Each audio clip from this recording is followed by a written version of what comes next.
It'll just pop up whenever he comes in. I'm gonna send the link out right now.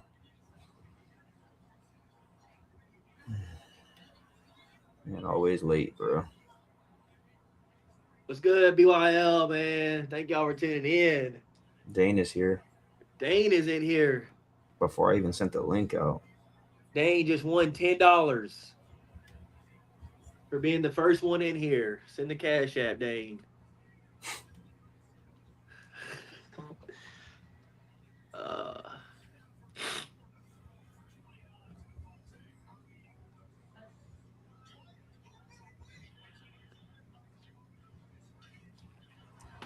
I'll be right back. I go get our sponsor. Bro, hurry up, bro. Big Franco. Big Franco in the building. Okay, Q. Okay, Dane. Christian. Zach.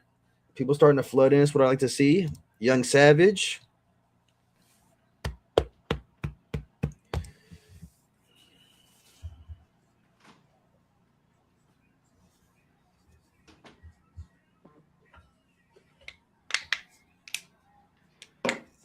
Rams just scored quick as hell, bro. 24-20.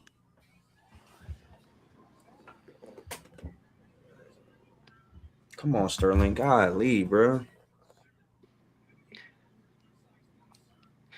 David gonna be like Trey on our last BYL basketball tournament. That's crazy.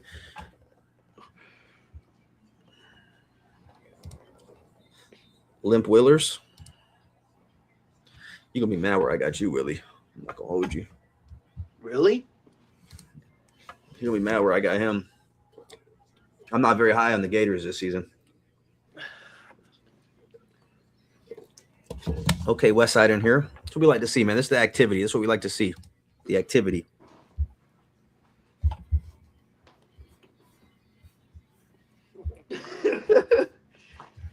You see what Omando said?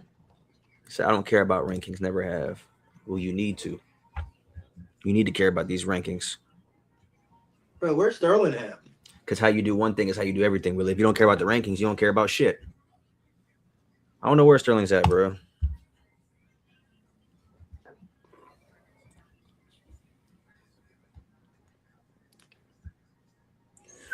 No, I'm playing with you, Willie. Man ain't show up to set. Uh,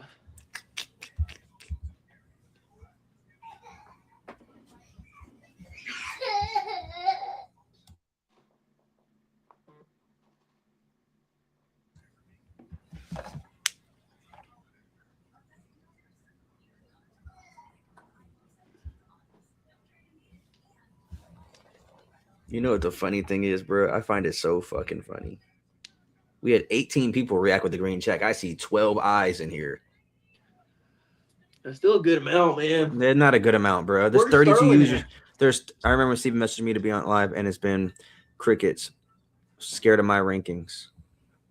Now I'm scared of your rankings. 32 users in here. We got 12 people in here. This is unacceptable. Unacceptable.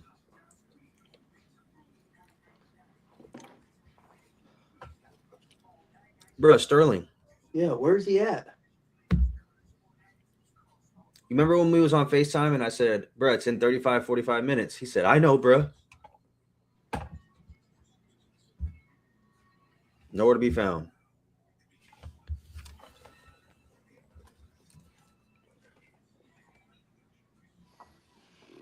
There you go. Hello? You see me? No, bro. Unless you a damn AI icon. There you go. What up, Pete? Come on. What's happening, man? Sorry, man. My laptop was tripping. Sharon Pete got a better laptop than that now. Come on now. Anyway. Peaky! All right. We're going to get started. 18 people said yes, and only 12 people in here. Should be ashamed of your goddamn self. Let me tag everybody one more time.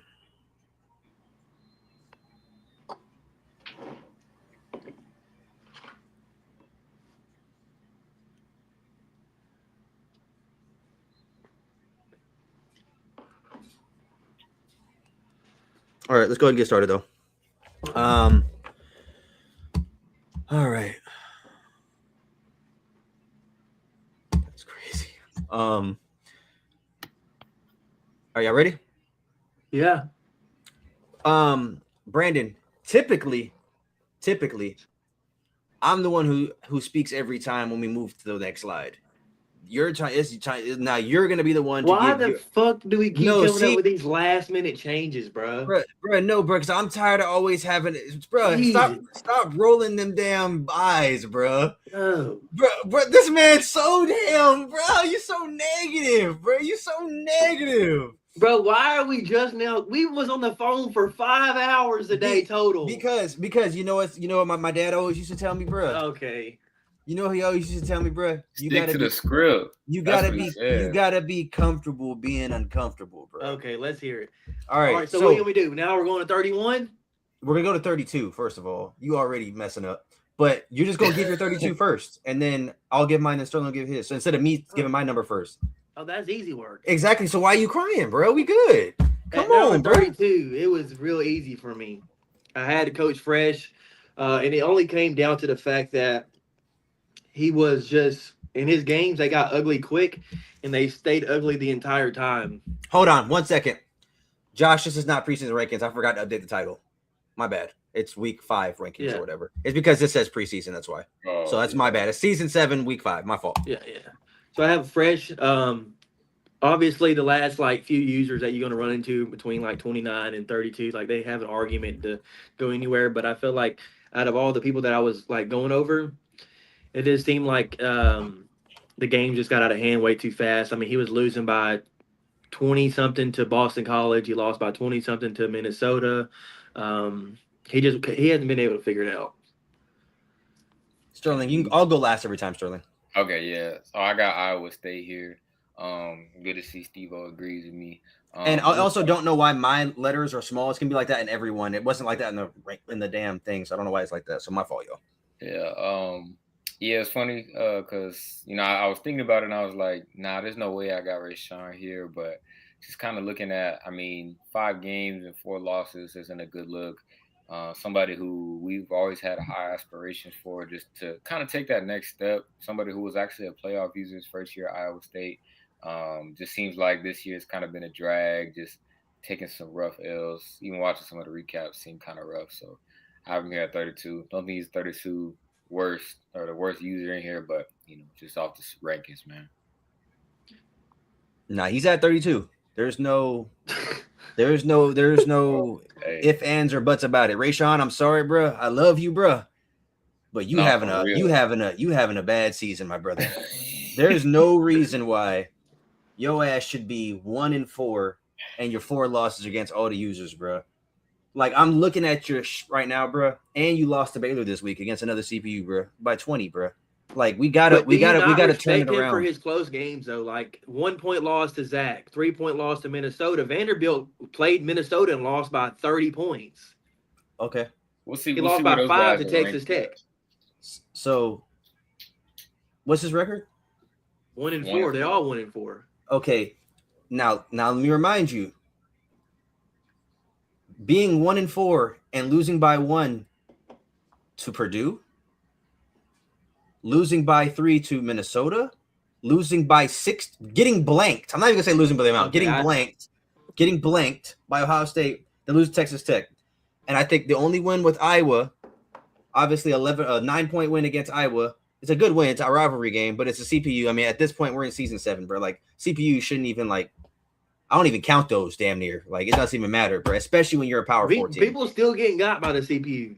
Well, that's unacceptable. That doesn't make it any good. Shout out Oregon. Oregon's built different, man. But yeah, I got him at 32. So we're going to move on to 31. Yeah, 31. I have New Mexico State. I don't even know where to start here. His only win was against New Mexico. Which is a rival game. And my thing is that because I originally had him at 32, I'm not going to lie to you. I originally had you at 32 just because I thought that you had the easiest CPU to play, and that was the only win you got versus a 20-point win against Missouri Fresh Head. But, yeah, I got him at 31. Yeah, I also have him at 31 here. And again, I mean, as always, we didn't go in tandem on these, but they just make sense as you can see the consistency. Um, yeah, not too much to say. I mean, I could go in depth and try to find something nice to say about just about everybody, or not so nice. But I feel like this the last four are somewhat interchangeable. It's very marginal, but yeah, I mean, with that record, these one loss teams, I mean, I got New Mexico State at 31. Yeah, and then I have Fresh at 31 as well. I got stuff I gotta get off my chest about Fresh, bro. Fresh, you gotta have some sort of fight, bro. Like you gotta stop getting in these recaps, like just throwing in the Yeah, towel, dog. like Yeah, man. just giving up on your team, bro. Like, luckily you beat a good Missouri team by 22. Obviously, So that Missouri team is equivalent to Iowa. But no, it's not, bro. It's not. There's no way, bro. 31, 32. And he has a worse team than Iowa State. That's why he's not at 32 for me. But again, lost by 60 to Southern Miss. You got lost by 25 to Minnesota, and you lost by 17 to Boston College. Like, we got to figure it out. Like, either figure it out, or we gotta pack our bags and get on to another program. I know you hate Vanderbilt. So that's no disrespect. You hate Vanderbilt. So not like I'm saying something you haven't said the last 2 weeks in real life. I know you want to get up out of there, but we got to figure it out, Frisch. You got Temple coming up, and then you got CPUs, and you got every hard CPU you can think of. So I don't know how it's going to go for Fresh.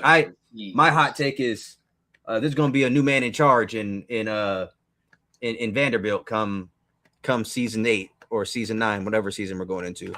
Season 8, but yeah, I agree with you. I think he's wanting to push himself out of there at this point. He tried to get himself out of there already, but he somehow ended up getting back. All right, go ahead, bro. At 30, I have Iowa State, and like I said earlier, man, and when you're evaluating these teams, at least you were competitive. Everybody that we talked about so far would have got blanked by Ohio State. Yeah, nobody was being competitive against David. So I'm not going to punish him for that. I mean, he was competitive against Zach. He was competitive against Texas Tech. He was competitive. So that's why I gave him the edge here. Fair enough. Yeah, I got BC, Coach Camp here, man. Another guy, got a lot of love for you, man. But some tough losses in here. We got a CPU Stanford loss, a 56-17 loss to Texas Tech, and that's pretty rough. I don't know, did him and Northwestern play? Because there's a force. Anyways, he lost that force. He does have a win over Vandy, so that's why I kind of had to, he's in there. So, which in that case, I think I had him ahead of him. So maybe I needed to revise that a bit. But either way, it's all interchangeable. So. All right, I got New Mexico State here. He was probably the hardest person to rank of all the guys down close to the bottom because he hadn't played any users heading into this ranking. He was 1-2. Obviously, he had just lost to USF, but that USF loss is not in the ranking, so I didn't take that into account. He lost to LSU by 11. He lost to Liberty by 3, and then he beat New Mexico by 7. Obviously, on the road at LSU is going to be hard when you have a half-star team. I think anybody in the league would struggle with New Mexico going on the road at LSU. I mean, I know I'd like to say CPU is easy, but if you take New Mexico, a 72 overall New Mexico team, you play on the road at LSU, I think more than half of us are going to lose that game. Now, the Liberty game, you should have won. You lost by field goal. Liberty's 4-1 this year, but I think you should have beat Liberty and then obviously beat New Mexico. So I kind of gave him a little bit of slack there. That's why I don't have him last. But he was hard to rank. I mean, not playing any users. The users that we just talked about had lost to CPUs. He lost to CPUs. So I kind of just threw him here. I know he had went in the he said, yeah, it would have be perfect on the road to LSU. Yeah, so Temple said the same thing. I know he said in the chat earlier, I'm gonna be last, yada, so he might not show up or something, but I got him at 30. Yeah, 29. I have Boston College, and it just boils down to the fact that once he did, like these guys the first 3 guys we went to, they didn't play a user at all. They played him, but they didn't win. He showed different between all of them. He actually beat Vanderbilt on the road, 45-28. You got to give him his props there. The other guys didn't get to win against the user, so that's kind of why I got Keys here at 29. Yeah, I got Vandy here. Looking back, I for sure would have probably flipped these two, just seeing that Vandy has the oh no, he lost. Yeah, no, this is right. Um yeah, 45-28 loss to Boston College. I mean, that's tough. You got 59-34 loss to Minnesota, who you'll see later on. Southern Miss 70 points by him. And then a 3-point loss to Oklahoma. I mean, it's just rough. Like Steven said, all the hard CP. Yeah, you got some tough ones coming up. You got to figure out some cheese, man. But come on, Fresh. Okay, and 29 have Oregon State.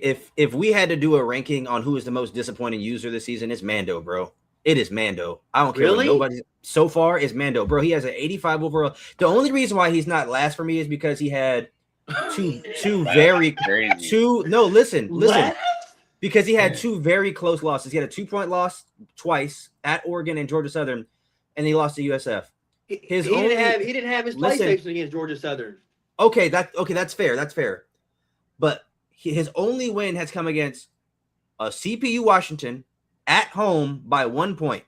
And he has an 85 overall team. I just punished New Mexico, and he has a 72 overall team, and he lost to LSU. Dude, I didn't even recognize, but he had an 85 overall team. That's a really good team. Last year, down there, and he disappointed me. This is the second year in a row he's been down here. This is a really good team, bro. Like, there's no excuse. I know when he first joined, he was like, I can't do nothing with my running back, and he was saying his team wasn't good. Bro, this is a really good team. Compared to the conference that you're in. Exactly, compared to your counterparts. You should be in the argument for competing for the Pac-12 right now, and I ain't gonna hold you. Mondo. You might as well go ahead. Like, let me see if I can't do something right quick. Hold on, Mondo. So you're saying Washington was number 10 This is where you're at right now. This is the entire Pac-12. You are dead last. Yeah, so I'm not tripping then. There's no way. You're dead last. Like, and if I were you, I would take it as a compliment, because I'm saying this is the most disappointing, because I expected a lot more from Mando in the season. Thanks. Personally, like, you have an 85 overall team. You may, and now I don't know this for a fact, but you may have the best team in the conference. Now I could be wrong, but it was gonna be damn near close, bro. I think second best in the conference. Tulane number 1. Like, come on, bro. Like, you gotta do it, bro. You gotta figure it out. But again, no disrespect. I mean, you got a long season to go. You can finish the season 9-3. I don't know if you're gonna make the conference championship because you have 2 losses. But I mean, you never say never. That I guess. Fourth loss. I mean, I'm not sure. I don't know like your history with Georgia Southern, if you would have beat him or not, but that fourth loss definitely costed you.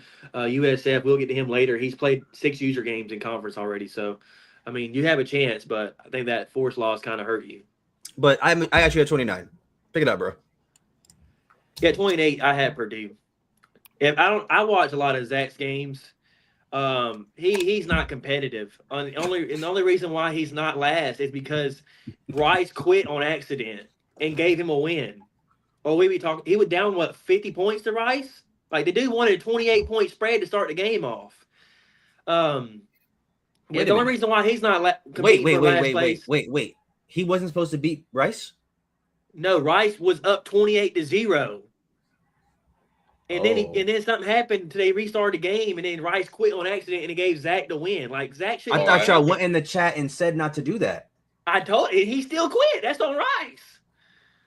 But I mean, I still punish Zach for the history of. I didn't know, because when you said that, I assumed that's what happened. That's why when I saw 2-0, I was like, yeah, there's no way that happened again in the league. Zach was down like 30. Yeah, my rankings. So Zach on my rankings has a messed up ranking there. Zach was down 30. Zach was getting the belt, man. Somehow he still managed to get out of this with a win. But I've watched all of Zach's games. He has not been competitive in one game besides the Iowa State game, who y'all consider to be the last user in the rankings right now. I'm not high on McDowell at all. He obviously, this is his first year, so he got a lot of excuses. Unlike the other users, that team is very bad. He doesn't have nothing to work with. But I've watched his games, and it's just not been very competitive for Purdue. Yeah, it's pretty bad. This is where I got Mando. Big disappointment. Solid team. I felt like he showed some promise in the first season or two, but just kind of not really performing at this point. What do you mean? What? You're talking about Mando. Just ignore it, bro. Mando literally didn't just hear anything that I just said. Yeah, literally He's didn't hear literally it. been talking about He can't, bro. everybody's You know, game. Brandon, go ahead, bro. Go ahead, Sterling. yeah. But anyways, I mean, you started the season off 0-3. You did have a close game with Oregon, lost by 2. But you got to win a CPU game, guys. We got to start treating the CPU games like gimmies. Like, look at me, bro. Like, I understand if you like, if you on the road, no, it's for real, bro. Cause like, I be trying to be like cool, but it's like, dang, y'all be like, oh, the job's not open. I get it. They all go to Pell. They all go to Brandon. But like, bro, at least you know what I'm saying. Give yourself a shot, bro. Like, those should be gimmies. Like, you got all these user games. Like, just beat Oregon. I commend you on Washington. I'm not even coming down on you. I just decided like you were the one I was going to talk about the CPU games on. But this goes for everybody. So Yeah, I mean, I hate that. Like, I always beat up people about the CPU, but I've seen Oregon countless like just beat all like majority of like the users that they played. They've somehow beat them. I think Northwestern just Northwestern is the only one this season that beat them so far. or did Ohio State as well. Well, All I right, mean so that's go ahead. I'm Ohio sorry. State That's what I not mean. gonna lose to the You the only CPU, one. but I mean there was like Notre Dame got Mondo got. I'm not roasting. I'm calling y'all higher. Do better. Like I genuinely want to see y'all do Oh, better. I agree. They do better. All right, at 28, I have Camp. He has some really bad losses. I think. Well, I mean, I think Stanford's not a bad loss. It's a 99 overall team. You were on the road, so that's not a bad loss. Texas Tech by 40 is a bad loss, though, in my opinion. And then you have the forced loss to Northwestern. And then you lost to Vanderbilt, who I had at 31, I think, by 17. And then you lost to Tulane by 17. You go into a stretch of a bunch of CPU games, though, so I think you're going to be able to reel off some wins. I don't know where I had him in the preseason. I don't remember. I don't think I had him higher than 28, but like I said, I don't remember, to be honest. I'd have to go back and look. But definitely got to figure it out. He has a 2.5-star team. I don't know if he even really likes Boston College, to be honest. I don't know if like he likes the team. We were just playing our game and his power went out, so he's probably not even watching this right now. But yeah, so I have him at 28. Yeah, at 27, I have Utah State. Him and Oregon State obviously kind of disappointing in this conference right now because we've seen the highs of Utah State. But what got me with him, he was controlling the game against USF, and then somehow the floodgates just opened up on him, and it just flipped, and he ended up losing by like 42-29, and he had the game in control. Another person that has kind of a higher team in this conference, I think he has like the third or fourth highest overall team in the conference. And then he goes on to lose to Texas A&M and Georgia Southern. And then he ended up beating the CPU. I said that he would be able to beat Michigan, Texas A&M, and Penn State. He ended up only beating 2 of the 3. He lost to Texas A&M by 3 points. So, I mean, it's kind of a disappointment right now, but obviously he's only 2 games in the conference. He still has a lot of conference games left. But this is obviously a user that can win this conference or compete in it, I would say. Yep, and it'd be nice to see it done. But you know, we're just gonna have to see where everything crumbles. I mean, I know he has a game against Tulane. That's gonna be a tough one. I don't know about that. That definitely doable. You got an 81 overall team. I commend him for the win over Michigan. Obviously would like to see the win against Michigan fall, but Texas A&M. But you know, it is what it is. Beat Penn State. But yeah, that one loss to Leo. The USF. He formerly Leo. Savage, where would you have him? I didn't mean to cut you off, Sterling. Savage, where would you have him? No, I want to know. Yeah, this is where I have Zach. Like I said, I don't even think I've seen him pop up for Sterling yet. So, I mean, where would you? Yeah. Well, we'll see in a second. I mean, when Sterling, whatever like, is he supposed to be higher or lower? 20, like we should have him at 20. Yeah, like I want to know where he has him. Didn't I have him at 28?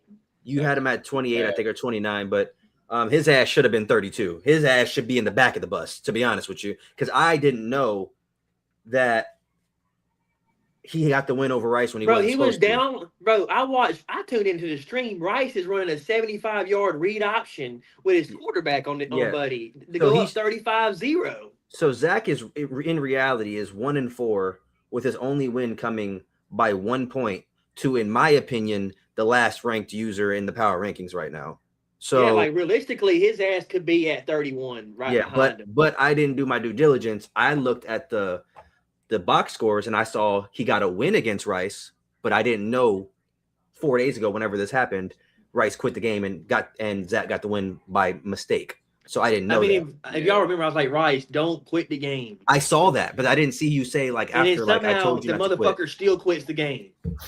Come on, Dustin, bro. Like come on, bro. God, Dustin Poirier, bro, you've been getting beat in the head too much. That's the problem. So that's where realistically his ass should have just took the force win. Yeah, that's what happens, bro. And then Zach, as a commissioner, should have known that though. But he likes to like do Bro, like Zach ass said you want to run it back straight up. Yeah, like come That's on, bro. crazy. You know Zach gonna try to finesse people and somehow still came out with the win. That's where I had him. So, and I'm gonna say my 26 first this time, just because y'all had him here. That's where I had Utah State. So, and I'm not gonna speak on Utah State, but because we already talked about him a bunch. But that's where I had him. So, Brandon, go ahead. I have Oregon State here, and the reason why, because I was back and forth with Utah State and Oregon State, and the deciding factor was just the fact that one of y'all was just a little bit more competitive against USF, because right now you beating the CPU, and you lose it to users, and the only thing that I can really give you some type of like where I'm measuring stick is the fact that one of y'all was a little bit more competitive against USF, which was both y'all's hardest game so far. So that's why I kind of gave the edge to Oregon State here, because y'all are both 1-3 and 0-2 in conference. Yeah.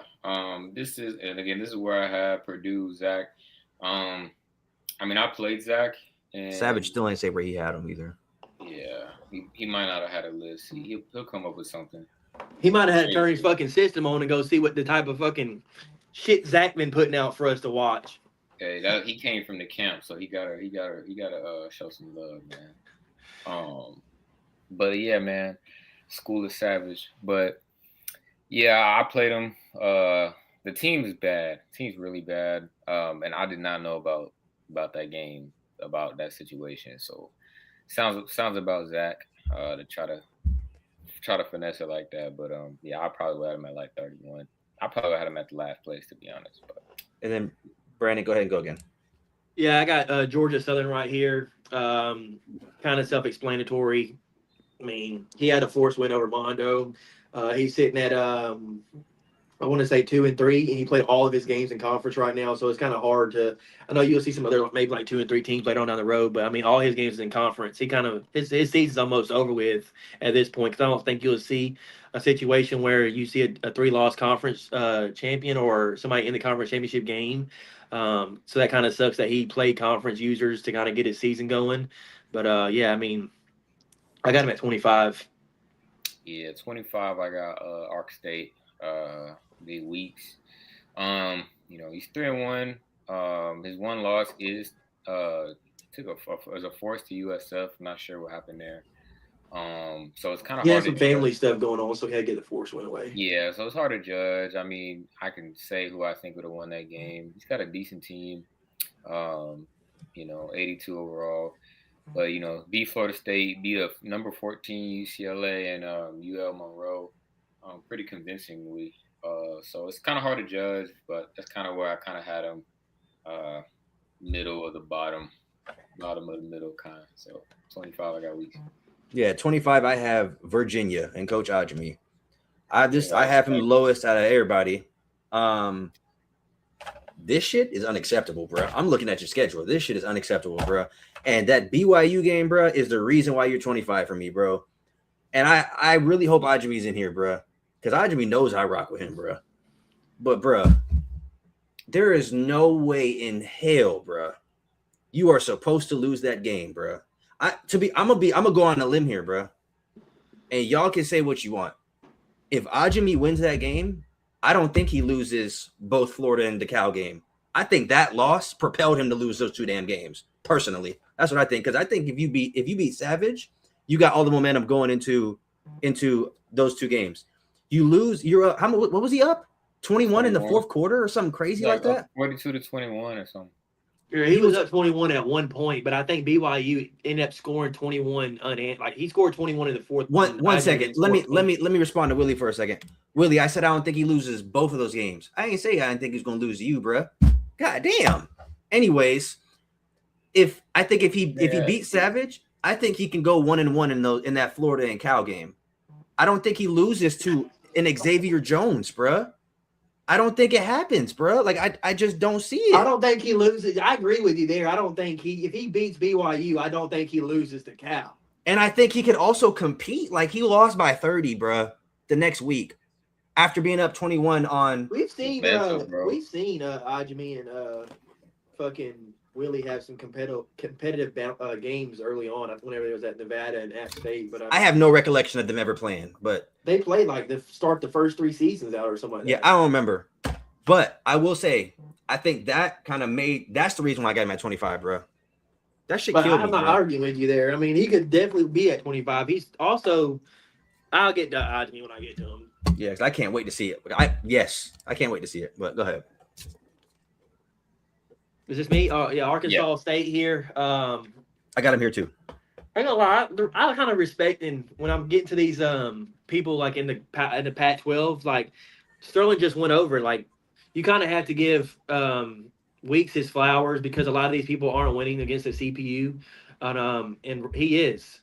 He's beating the CPU. He beat Florida State by 25 points. He beat UCLA by a touchdown, who was still ranked top 15 right now, and he beat his rival UNL Monroe by another 20-something points. So a lot of these guys aren't even beating the CPUs, and you got their number right now. So I kind of have to give you flowers there.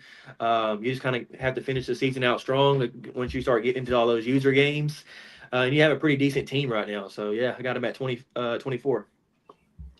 Yeah, CPU gurus, y'all crazy. I wish we were just all CPU gurus, man. But shout out. Yeah, I got Georgia Southern here. He's 2-3, and they're all conference games. So I kind of front loaded with all the users. Yeah, it's just tough. Like you kind of just. I have all the user games. I see 2 force wins here. Not really sure what happened with those. He got the force win. I mean, he was playing. So those games, they were playing those games, but like they had a disconnect late. Instead of like playing a quarter or whatever, it was just more so like you got the force. Okay, yeah, but tough. Tough game against Tulane. Rest of the schedule. CPU wise, you got some chances to kind of get back right. You got Michigan, Iowa. But yeah, I don't know. He plays USF late. But I feel like he's kind of played kind of the favorites of that conference so far, so he kind of has a chance to kind of work his way back up. Yeah, plays a App State CPU that can't be good. So you got some redeeming to do. But I got Georgia Southern here. I have Arkansas State here as well. He's 3-0 in games played. Obviously, he got the loss at USF with the whole family situation that went on. But I respect what he has going so far, 3-1. He still has a chance to make the conference championship with only 1 loss. Then the Pac-12 is going to have a lot of cannibalism. They're going to be beating up on each other as the season goes on. But 3-1 is nothing to knock the program at. I think what it comes down to is going to be who wins the Georgia Southern game between him and him. I know I was shitting on Oregon State, but I think Oregon State can beat anybody in the conference if he locks in. And then Utah State at the very end as well. Obviously, Utah State can beat anybody in there too. So it's going to be interesting to see how the conference shapes up. But I think Weeks is heading in the right direction. Like Brandon said, or Sterling might have said it earlier, I don't know who would have won that game between USF and Arkansas State because we don't know. I've never seen them play each other before, so I'm not going to assume one person can beat the other. We know. But I mean, huh? We know who would have won that game. But carry on. I mean, do we? We do. Like, we've seen him ramshackle the first half of that conference so far. I mean, shout out to Weeks. He's playing good football right now, but. Hey, shout out to Weeks, man. We'll see. Weeks. Yeah, 23. I have Western Michigan. If people, like, when y'all talk about bad teams, man, let me just. Western Michigan is a 59 overall team. The team is very fucking poor. This is Hey, not a talk good your shit. team. It's going to feel so good whenever he finishes the season out, and hopefully he makes a bowl game. Hopefully he continues to win. It's going to feel real good whenever Germany kind of fucking get overexceeds with this team because this team is trash. He went on the road at Georgia Southern and knocked him off the other night.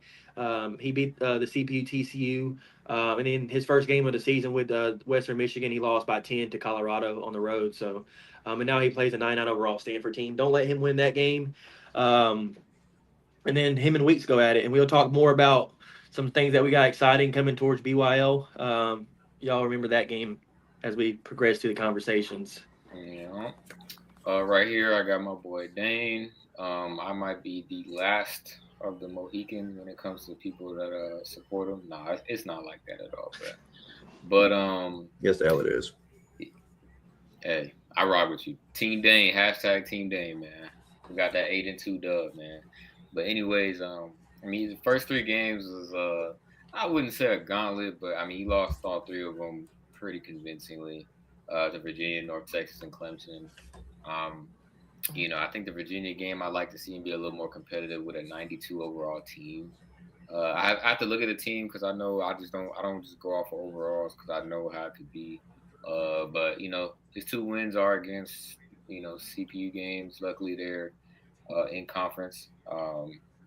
He's got a gauntlet of CPU games: 14 UCLA, Texas, Oregon, Michigan, Washington. So a chance to redeem himself, but you know he might take it easy on Oregon. I don't know. So, but yeah, I got Dane at 23. All right, at 23, I got old Blackfire with Georgia Southern. He is 2-3 right now. The reason why I have him at 2-3, the people that he's lost to, we obviously haven't seen yet, and the people that he's beat, we've seen. At least on my list, we have. And I think the reason why I have him at 23 and not anything higher is more so when he first joined the league, he had higher expectations than what he's shown so far, in my opinion. I mean, that's just me. Yeah, his first time in BYL, he played in the conference championship game in a much better, I believe, much better conference than it is right now. Now, I will say, though, he has a 62 overall team, so his team is not good. So I kind of cut him a little slack there. But I think that he could be putting on a better performance than what he's had so far. And he still has to play, I'm not going to say the better portion of the conference, but better opponents with Rice, Arkansas State, and USF still. And he already has 3 losses in conference. So not sure how the season's going to finish up for him. I think getting to bowl eligibility is going to be tough, to be honest, because you also play at Michigan. So you can only lose 3 games, and you have 3 good user games plus a tough CPU on the road. He hasn't played a CPU game. I would assume he can beat the CPU, but it's hard to make assumptions like that with teams that are 62 overall. Because I'm not gonna lie and say I'm gonna beat every CPU with a 62 overall. I don't think that's gonna happen. We make it look easy with 90 overall teams, but it's a lot different when you have a low overall team. Yeah. So I have him at 23. Yeah, 22. I have Illinois. I kind of was a little bit higher on Dane coming into the season myself. He's 2-0 in conference, which is a plus. But I mean, starts the season off with I think 20 plus loss to Virginia, and then he plays North Texas, another big loss, and then gets a bye week, and then he loses big to Clemson, which is kind of a hard 3 games. A lot of people don't play hard 3 games like that, so I didn't really expect much. But he's beaten the CPU the first 2 times, and he got a lot of CPUs left. That they know how Dane gets with those CPUs. Yes. He'll be walking and pacing through his house, and it'll be a long season for Dane, or it can be a good season for Dane. He can be playing for a conference championship game. So we'll see. That's my prediction. I got Dane fighting for that conference chip spot. Yeah, man. I'd love to see it. I really would. The conference championship game? I don't know, but It'll be close, I think. Yeah. Western Michigan, I got him here at 22. Shout out Germ, man. Started with a 10-point loss to CPU Colorado. Again, I do have grace for that because 59 overall team is like a team not even in the 60s is crazy. And you Brown. So, but it is what it is. It's gonna be a lot of work getting that team right. But then he bounced back and beat Georgia Southern in a close one. That's a good win. It With was this a good team, win. that's a good Pac-12 win. Beat the CPU, TCU, got a bye, but yeah, that Stanford game is going to be pivotal. I think that game sets the tone for the rest of the Pac-12 play. He's going to be rattling off user games, so if history repeats itself. He's looking solid if he can just get past that Stanford team. I don't know on the road too. Yeah, that's where I got Illinois. Much as what Brandon said, for all the same things. Um, but he beat the CPU. Like I said, and that's been his kind of his Achilles heel, to be honest. Yeah, So when you're in a conference that only has 5 users or however many users they got, and it's majority CPU, I mean, if you can beat the CPU, you're going to have more success than 80% of the league because what 70% of your schedule is CPU. So you really only got to knock off 50% of your user games, and you'll be 8-4, 9-3 every season. Yeah, he does end the season off with 2 road games at Minnesota and at Northwestern. But I think if he can somehow go and beat a UCLA, a Texas, a Oregon, a Michigan, a Washington, I think he beats both of them users if he's that hot going into the last 2 games of the season. Yeah. Go ahead, Brendan. Yeah, at number 21, I have Temple. Did not expect Justin to be right here. I'm not gonna lie to you. And then he's in the Big Ten as well. I mean, we probably thought that he was going to be competitive in this conference and play PELF in it, but he already lost a CPU game in this conference, and then he loses by 30 to Kentucky, and he loses by 10 to UNLV.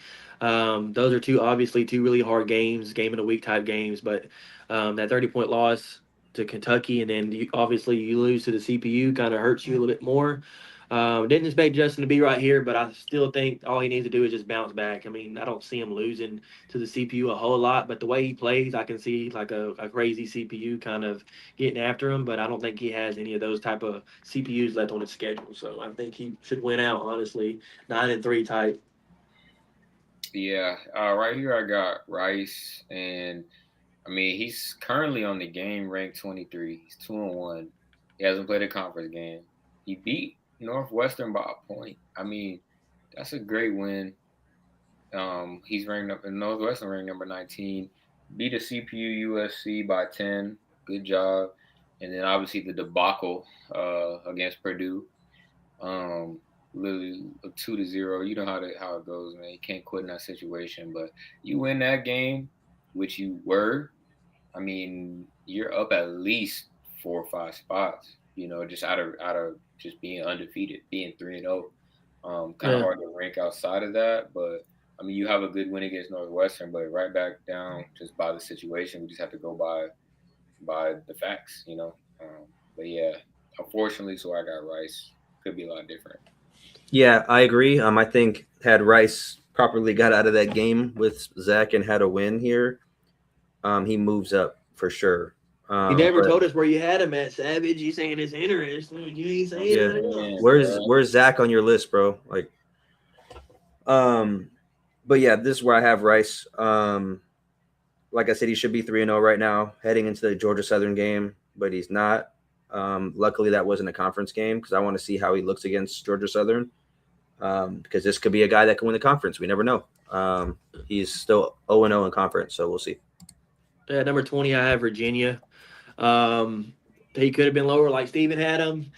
But one thing about that it could be we're talking from 20 to maybe like even 14 is like if he just cleans up the turnovers. He's played 5 games and he He has don't care, bro. 20 interceptions in 5 games.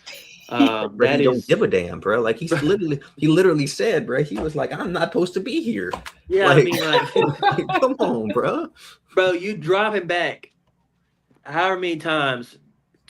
20 interceptions in 5 games is ridiculous. Yeah, You got to know how to win, bro. You got to know how to take the air out the ball, bro, and Like, play strategic this football. dude could be 4-1 right now if he just like learns to slow down. Like this is the fastest playing user in the league. Like he wants to score in 2 fucking plays every time he's on offense.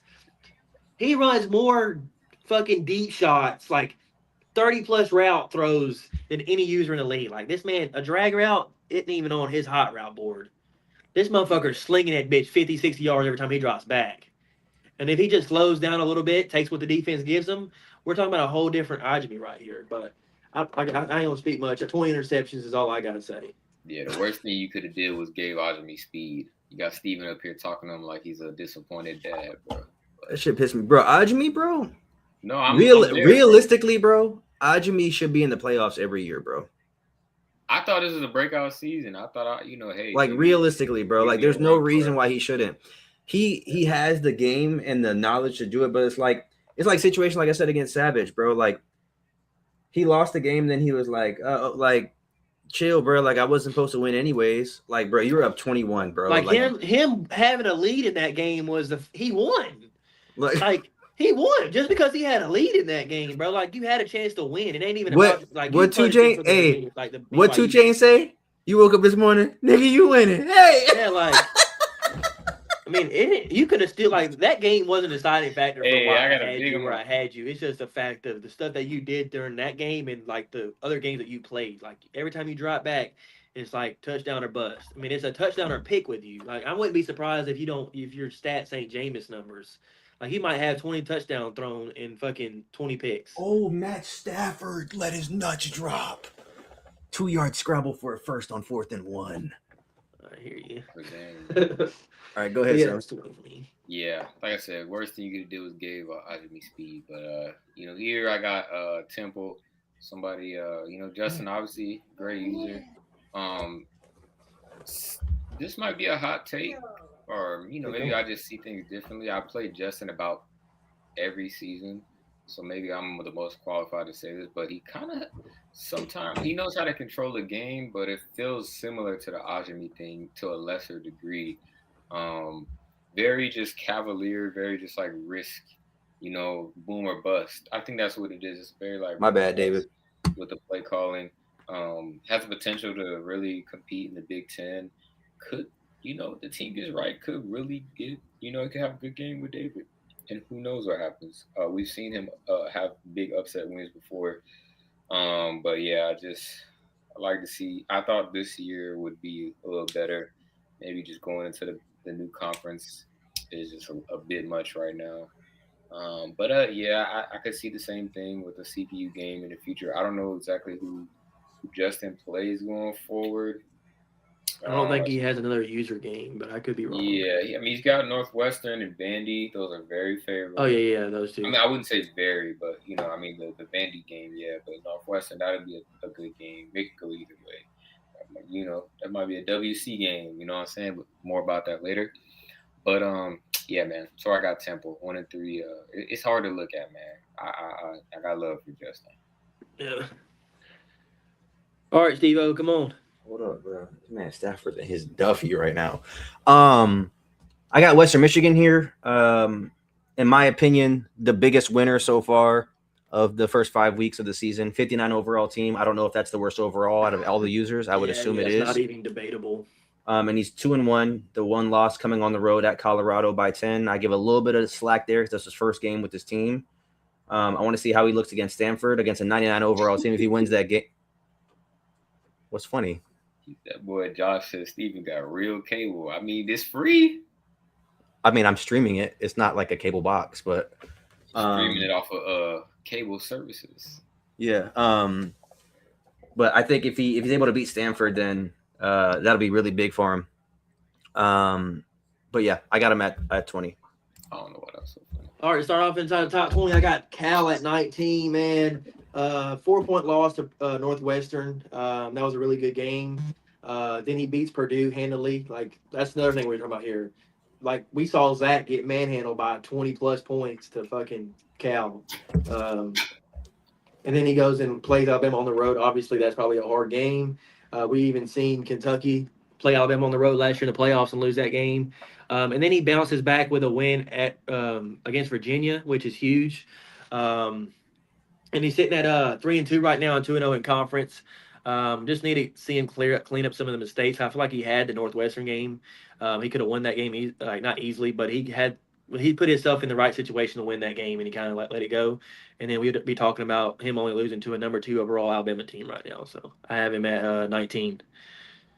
Yeah, we kind of said a lot about Oz and me already. I mean, he had that pretty convincing win against Illinois, and then what could have been and what could be had he won that BYU game. So not much to say. Come on, man. That's all. Devon. Well, that's all my fault. I'm watching this shit, bro. Almost. I got Cal here, Xavier Jones. Another surprisingly really good season so far by him. I think not to be negative, but the floor is about to fall out from underneath this dude here soon, though. He got to play at Virginia Tech, and then he plays versus Trill. Don't give him fuel, man. But he beat Zach by 20. He lost to Northwestern by 4, which was obviously a really good game. He lost to Alabama, which is understandable on the road. And then he beat Ajami by 7, and then he beat Duke. So 19 is not bad for Xavier Jones, especially because of his reputation so far in BYL. Give me 1 second, 4th and goal. Incomplete. Hold on, buddy. I'm sorry, bro. My fault, bro. My fault. All right, number 18. Yeah, number 18, I have Notre Dame. He had a Wow. kind of a rough stretch. I mean, obviously the 2 years that he opens the season up against Georgia and Virginia Tech. But what kind of got me was the Oregon, man. Oregon is getting us. He ended up losing that Oregon game, and it was a conference game. He lost to Oregon by 23 points, which is shouldn't be happening.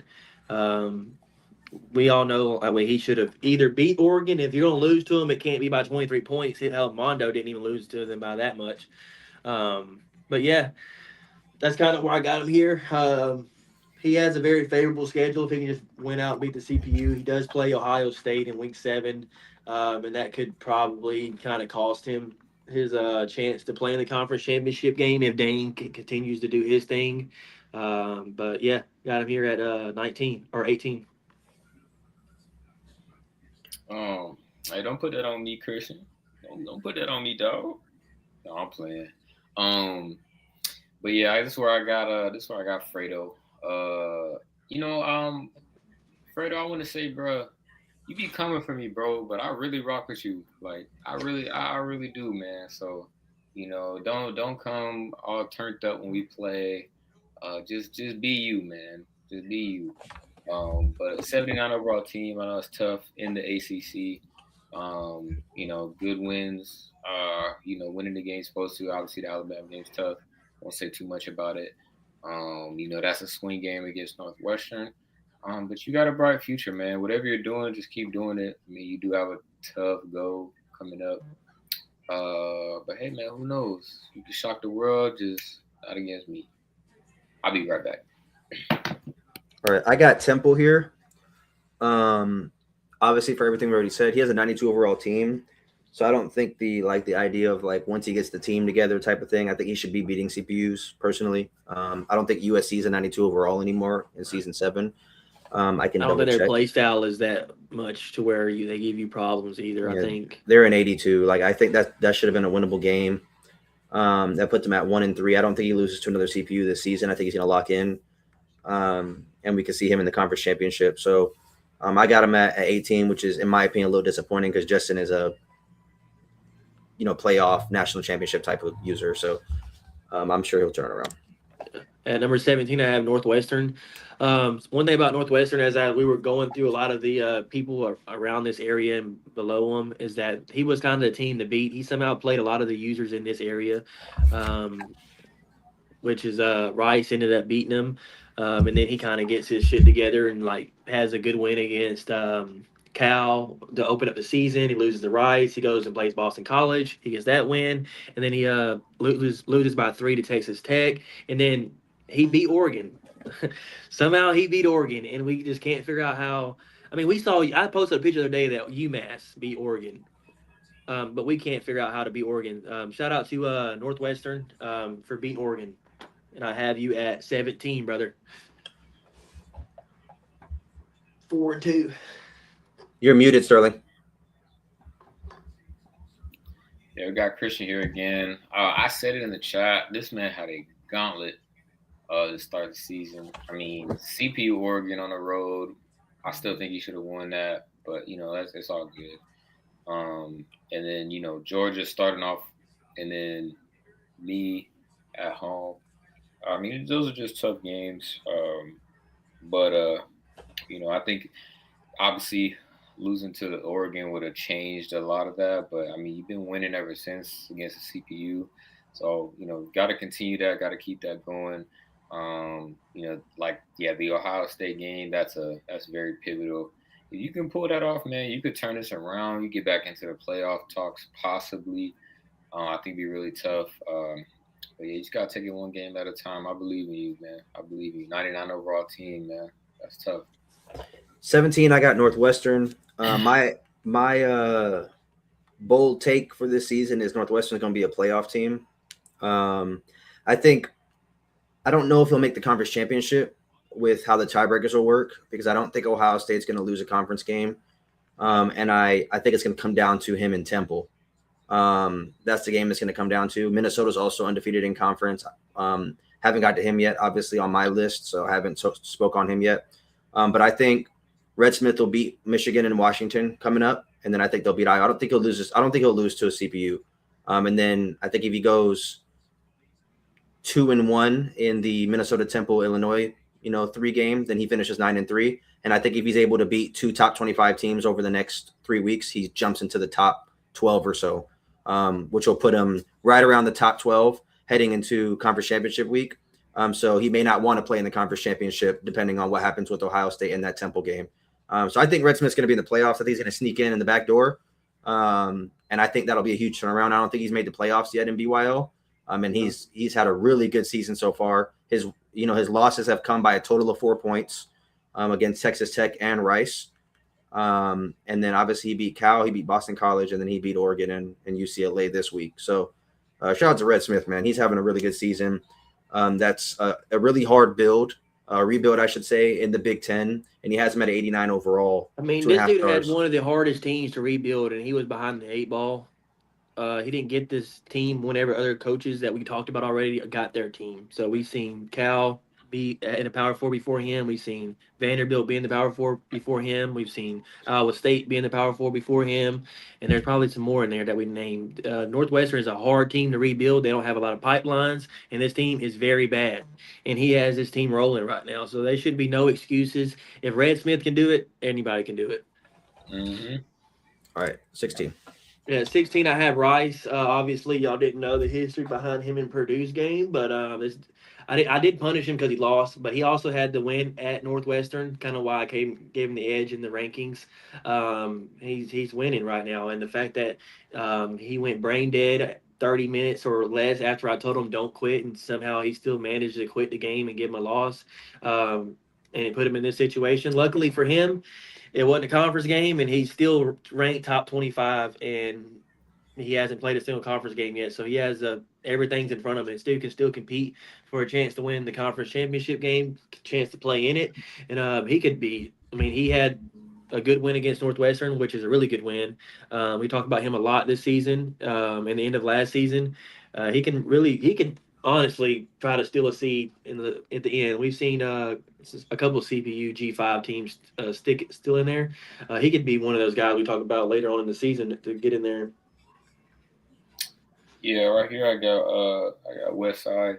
It's got a bottom 5 roster in my opinion. I mean, I have to look at everybody's team, and he started off 3 wins, solid. Did have a force. I mean, 2 of them were CPUs. Did lose a close one to USF. I remember that game. That was a good game. That was the game of the week last week. Yeah, that was a good one. It's gonna be tough going forward though, because I don't know what we're doing with Southern Miss and Tulane. I mean, I can tell you what I think, and it got nothing to do with West Side as a user. It's just the circumstances, playing good users with good teams. I got respect for both of those user teams. So it's gonna be tough. This FIU thing is a rebuild, but this is what he signed up for. So I got him at 16 right now. He's at 3-1, 1-1 in conference. All right, 16, I have Notre Dame. I think had this power ranking show been 5 days ago, he would have been 10 spots back. But he's on a 3-game win streak right now. So I had to give him credit for that. Albeit it is CPU, but I mean, he's still on a 3-game win streak. He plays Zach this week. And obviously Zach hasn't looked very good at all. So I favor him, especially at home in South Bend against Zach. And then he has the big matchup against Ohio State at home. And I think that Ohio State game is the pivotal point in Christian's whole season. I think if he loses that game, he's effectively eliminated from the playoffs. If he wins that game, then not only is he a favorite to get in the playoffs, but he's a favorite to get in the conference championship game because he'll have a head-to-head over Ohio State, which would put him as a tiebreaker over him. So obviously he lost to Georgia by 25, albeit that was on the road in Athens. He lost at home to Sterling by 6, and then he lost to Oregon on the road. He's a 99 overall team, so same thing Sterling said. I don't think he'll lose another CPU game. He does play a 99 overall team at Stanford in at the end of the season, but that Ohio State game is going to be big. I think the last time he played Ohio State, David beat the doors off him. I don't remember if it was at home or on the road. Last year, they actually had a really competitive game in the conference championship game. I think he only lost to Belf by like 3 points. So, but the year before that, I do, yes. It was the year before that then? Okay, yeah. Okay, it was the year before that. They might have played twice that season. Yeah, I actually think that's what it was, yeah. But I do remember the conference championship game being closer, and then Christian was saying how he gave the game away. But he has home field advantage, so I'm excited to see what that game is going to look like. Could be a game of the week type of game. Last year I lost 38-35 in conference championship. Yeah. So I think that is a pivotal moment in the season for Christian. If he wins that game, he shoots up the power rankings. And then I think he's on the radar of everyone when it comes to college football playoff because he'll immediately, he's not in the top 25 now, but I think if he'll probably start receiving votes again after this week, honestly, if I had to guess. Yeah, so it'll be close, but shout out to Christian. Yeah, at number 15, I have Minnesota, man. Shout out to Leo. He's playing really good ball right now. He had a big win against Vanderbilt to start the season off. We knew how that – if y'all remember last year, Minnesota and Vanderbilt started the season off that year as well. A lot of back and forth. And then he goes and beats him again by 30 points. And then he was really competitive against Fred in that game. The game was 40-28 finish, but it was really a lot more competitive than that. But yeah, and then he goes and plays Iowa State, beats them by 3. And then he played a CPU team that we just talked about with Justin that he didn't beat.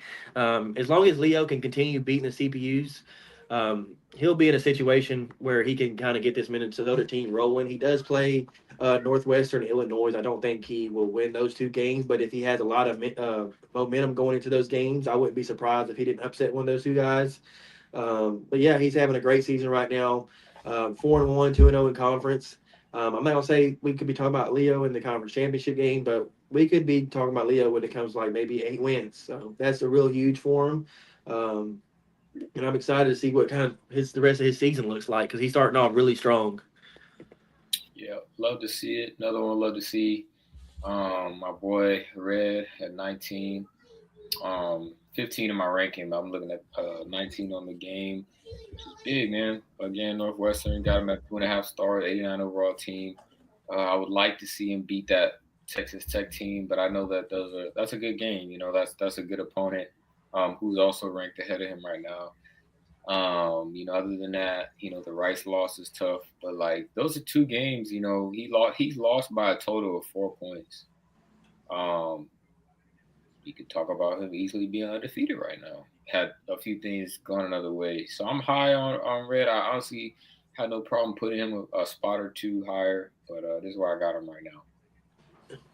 I got FIU here at 15. 72 overall, first year at this school, obviously moving from Stanford. 3-1, and your 1 loss comes by 3 points to somebody who is undefeated in his debut to BYL. So I like where Westside's heading right now. He has a big game on the road at Southern Miss and Trill this week. If he wins that game, he just didn't save. Oh, they lost? He lost that game? He lost that game. When did they play? They played this morning, but I think he disconnected, and the Trill's going to get the force win. I'm going to set it right now then. But that's tough. But regardless, 3-1 for the power rankings sake. So I got him at 15. Yeah, number 14, I have Tulane. this was somebody that whenever we did our preseason rankings, I had him playing USF in the conference championship game. I thought that he has the best team in this conference. It's obvious he has an 89 overall defense, 86 overall Tulane team. He's 4-1 right now, sitting at 24. Um, he still has. I mean, he lost to USF obviously, but USF played the top half of the conference already. So as long as he can somehow finish, we seen him drop a game last year to kind of hurt him, and then he needed Zach to end up losing. So if he can just kind of control like what he can control this year, and that game against FIU is going to be really that's going to be probably our game of the week, because I mean that game kind of puts that person in second place for the conference here. So I mean, between Tulane and FIU right now, they're both balling, and Tulane just needs to stay consistent like he has been, and continue to win. He'll be up there. Sir, got Uncle Leo right here, man.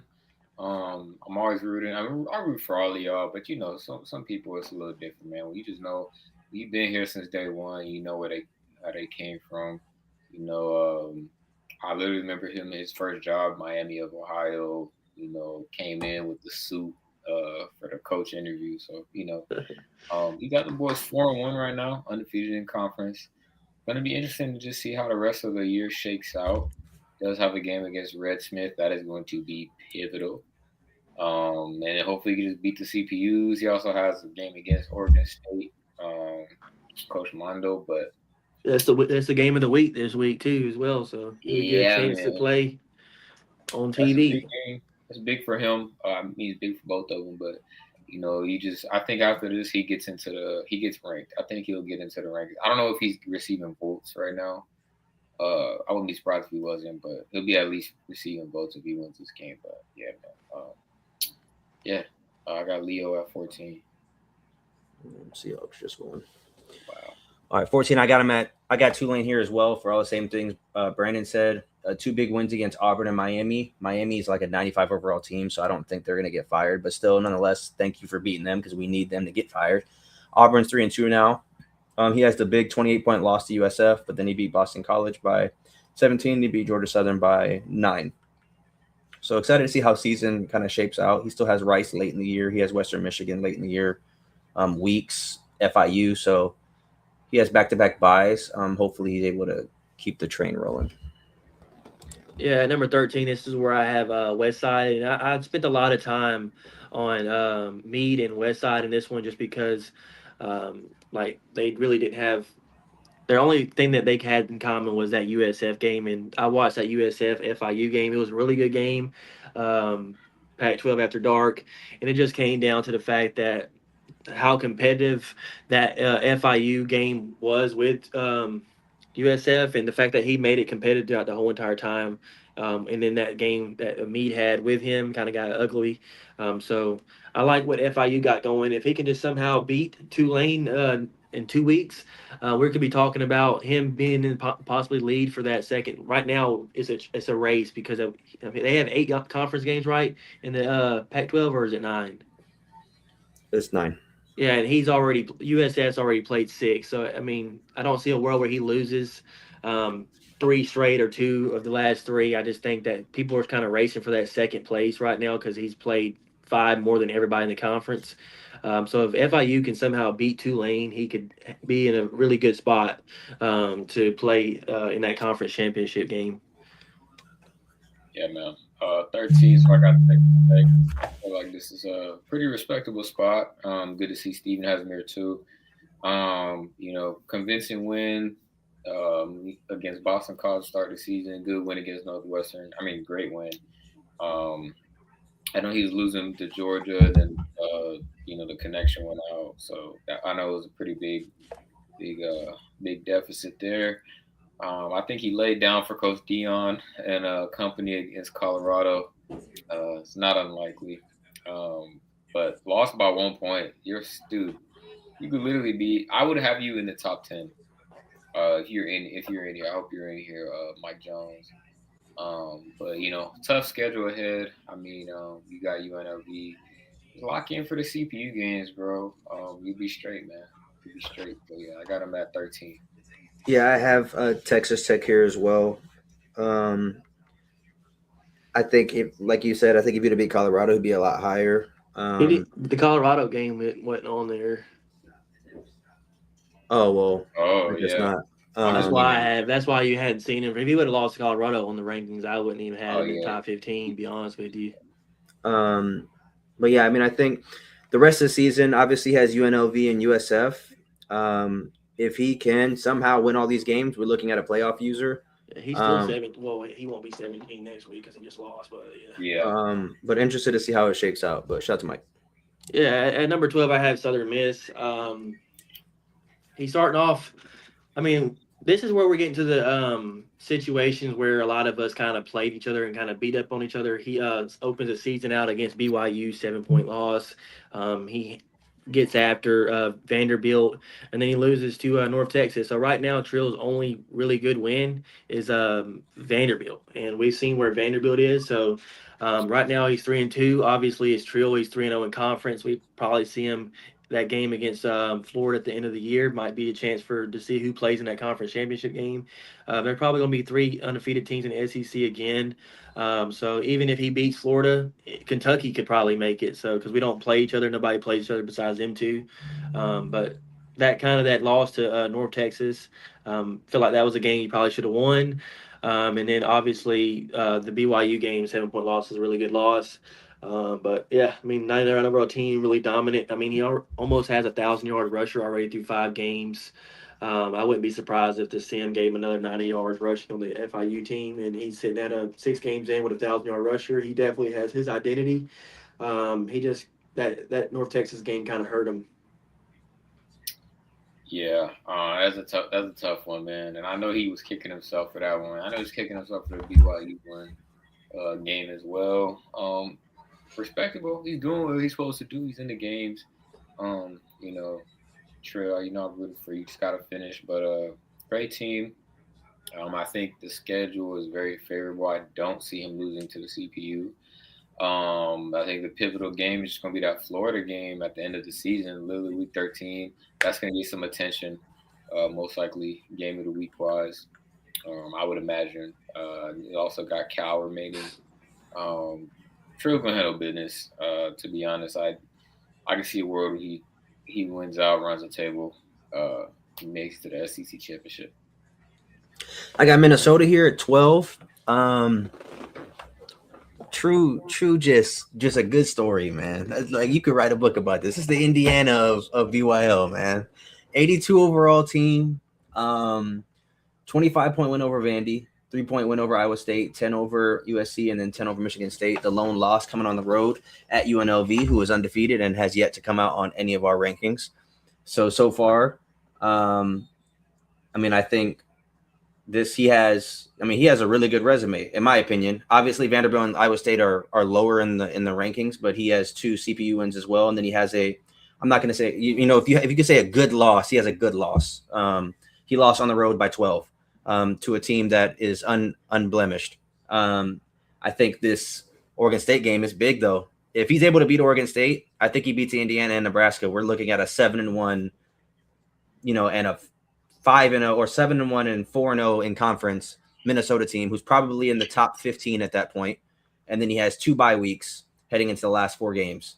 And then dare I say it, but the playoff buzz starts going around the Minnesota facilities. So hopefully he's able to take care of business against Oregon State, man. Because if so, we might be talking about Leo making a playoff push, man, which would be crazy. So I got him at 12. Yeah, at number 11, I have Texas Tech. Obviously, that Colorado game went on there, but I mean, he had 2 really good wins. A really blowout win against Boston College, and then, like I said earlier, Northwestern was like a person that if you beat Northwestern, that was a really good win. Everybody in here thinks highly of Northwestern, and that 3-point win on the road at Northwestern was a really good win. Obviously, Holy shit. the Rams Georgia got game. 27 seconds to win this game, bro. Hold on. Obviously, the Georgia game got out of hand. I think I was up 55-13 at one point, and then the disconnect, and ended up getting a forced loss, and it was like 33-27. So, and then he wins against Iowa State by 5 points. He was sitting at 3-1 on the rankings, and like I said, that Northwestern game was kind of like who is looking for that big win inside from like 10 to like 20, and like if you beat Northwestern, like that, you deserve credit for it. So I gave it to him. Yeah, right here's where I got Tulane. May seem high, but I got a lot of respect for what he's done. Got a really good team. Got the loss to his losses to an undefeated, USF. It is a conference game, so that'll be tough. But I think just looking at his schedule, he could probably win out. Honestly, again, one of the better rosters, probably the best roster in the Pac-12. A good user, solid user. Just gonna just see how it shakes out. But yeah, I'm pretty high on Tulane right now, man. Could see him sneak into the playoffs if he can run a table. So I got USF at 11 here. Obviously, I'm the first one to name him. I think he has a really good resume right now. His best win, obviously, is between Tulane and FIU. Weeks is a really good win as well. He has the win over Utah State as well as Oregon State. I think the reason why I don't have him higher is knowing how that Utah State game started. And that was the only game that I personally watched of USF. He was down 28-7, I think, to start the game off. And then he ended up coming back. Give me 1 second, bro. They about to hike the ball, bro. Well, Dan, turn the camera so we can watch. They finna score. Did he get out of bounds? Ball game. That's crazy. Seattle to the ball? Yeah, Seattle won, yeah. Yeah. They called him down out of bounds at like the 35-yard line with 2 seconds left. But yeah, that's where I got USF. Yeah, number 10, I have North Texas. Man, I thought I was going to be kind of high on North Texas, but I didn't know that y'all were going to be high on him as well. Sitting at 3-2, obviously not the best record. Had 2 blowout losses, 23-point loss to Florida, and then a 50-point something, whatever it was, to Iowa State, and then he has a bounce back game against Illinois and Southern Miss. So like I said earlier, we're kind of getting to those situations where we're playing like really good users and we're beating up on each other. But right now, that win against Southern Mississippi is a really good win. We were talking about those between 10 to 20, with it being Northwestern. Like that's a good win, and like we've got to somebody who has a win inside the top 15 now. So that Southern Miss win is a really good win, and he kind of has like the best win out of all those like 2-loss teams. So yeah, shout out to Franco. Yeah, got Franco here as well. North Texas, always got a lot of respect for him. He had two tough outings to start the season, but he's bounced back since then. The Southern Miss game really saved him. I think without that one, I mean, he could be bottom half of he could be around like 18. Probably not that far, but still, being 3-3 would be tough. But that was a big win, so I got him at 10. This is probably where I kind of have him, just overall, especially with the team he has. But that win just kind of solidified it. So. Yeah, man. Shout out to Franco, man. He's doing something special, bro. I respect it. I got Trill and Southern Miss at 10. I know y'all had him a little bit far back. At least one of y'all did. He had the big win against Vandy by 60 or by 50. He beat Mississippi State by 60. He beat Oklahoma by 40 or 50, however much. Then he obviously lost to BYU and he lost to Franco. Both of those games were on the road, and both those games came by 1 possession. That's why I didn't move him super far back. I think both of those are good losses. If you want to say what a good and a bad loss is, those aren't terrible losses. Obviously, neither of those teams have popped up on my rankings yet. But yeah, I have Trill here, but I have no doubt that he's probably going to win out. Well, he has the big game against Florida at the end, so that game's going to be good. But he'll be in the playoffs unless he loses the Florida game and he's right on the borderline. But he's at 13 right now, so if he does win out, he'll be at like 6 or 7 when he plays Florida, maybe even higher. So 9-9 overall team. I expect Trill to keep chugging along. Yeah, at number 9, I have USF. I really didn't punish him that much for that first game against Utah State, even though I felt like Utah State kind of controlled that game throughout the first half of it. I think that he was just trying to kind of find his footing in BYL, and a lot of people was kind of talking about the way he kind of played. So I feel like he was kind of trying to play a little differently to kind of show like he didn't play a certain way that other people was kind of saying he did. But he ended up coming back and dominating that game, and he's played 6 conference games so far right now, and he's beat Tulane handily, and he had a really good game against FIU. He ended up pulling that one off late, and that was a really good game by him being able to win that game because playing Tulane and FIU in this conference kind of like as a threshold to kind of see where you are as a user. And he beat both of them, and he's 6-0 right now, looking like the clear favorite to make it to the conference championship game. Right now, he's done played 6 conference games. And his offense is very explosive. I think he's scoring well over 100 more points than everybody in that conference. So this USF, and he's ranked 15. And he got Alabama next week or something like that. If he can beat the CPU, which I'm pretty sure he can, he'll be. We're talking about USF as a potential home game in the playoffs. So that will help him out because I mean, if he has to play like somebody in the playoffs and you're playing him on the road, you might not be able to steal. When we've seen somebody last cycle we've seen a Nevada come in and kind of upset Savage. This could be a situation like that. He obviously plays Savage the last game of the season, to kind of like a welcome to BYL type game. But I'm kind of excited to see how the rest of his season plays out, and we could be talking about him making a home game in the playoffs, and he could still win if he gets a home game for sure. Yeah, it'd be crazy to see. I'm excited to see how the season pans out, man. 9. I got Kentucky. This is actually real to the game. He's 9 on the game. I think Berto, he's kind of finding his stride, man. I really want to see him just, continue to finish these games, put them together. I think he's had a lot of opportunities to just continue to be a staple in the top 10, but this year, kind of putting it together. His team says 99 overall. I know he wouldn't agree with that, with that rating. 31-point loss, or no, sorry, 21-point loss to Clemson. Other than that, 76 points on Temple is going to be big. Beat LSU, beat Texas. I don't see him losing to the CPU, and that's all he has left. So he should run the table. He should finish the season in the top 5. And dang, this SEC chase is going to be crazy. It's going to be interesting to see how it plays out. I mean, if he wins out, he'll be in. It'll be him and Georgia. Alrighty. I have North Texas here at 9. For all the reasons that I gave, I want to say it was Christian. Christian was on a 3-game win streak, if I'm not mistaken. North Texas is on a 4-game win streak. 2 of them being Illinois, who I had at 22, and then Southern Miss, who I had at 10. So that's why I have North Texas one spot higher than Southern Miss. He has a head-to-head win over him. Then he beat Baylor, and then he beat Arizona.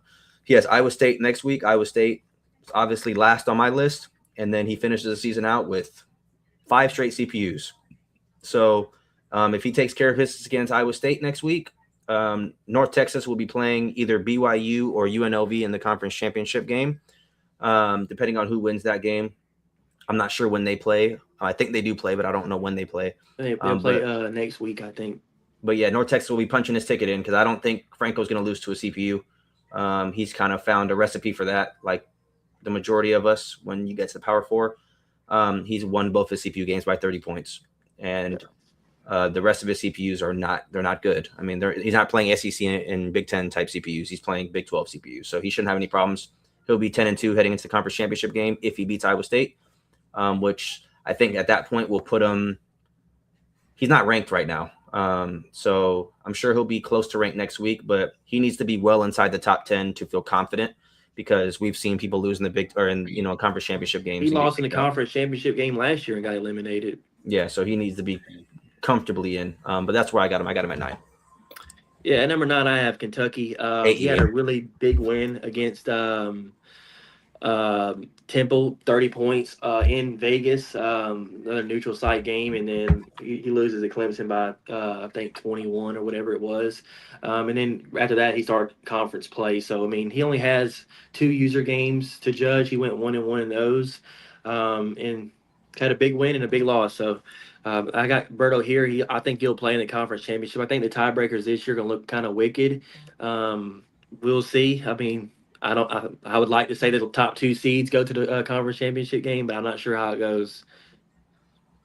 Yeah, man. Here I got USF. I believe I'm the highest one on them so far. I mean, I just the 6-0 just looks nice, man. I know I get the Utah State situation, but he pulled it off, man. He did his thing. Um, and it just kind of like the Virginia game. Who knows, bro? Had he not turned out, or had that gone the way it was going, you may not see, you know, you may not have 5 wins, even 4 wins. A win like that can propel you, and a loss like that can really make you spiral, as you can see. It's kind of with Utah State season, but it's going to be interesting to see how he does against Bama on the road.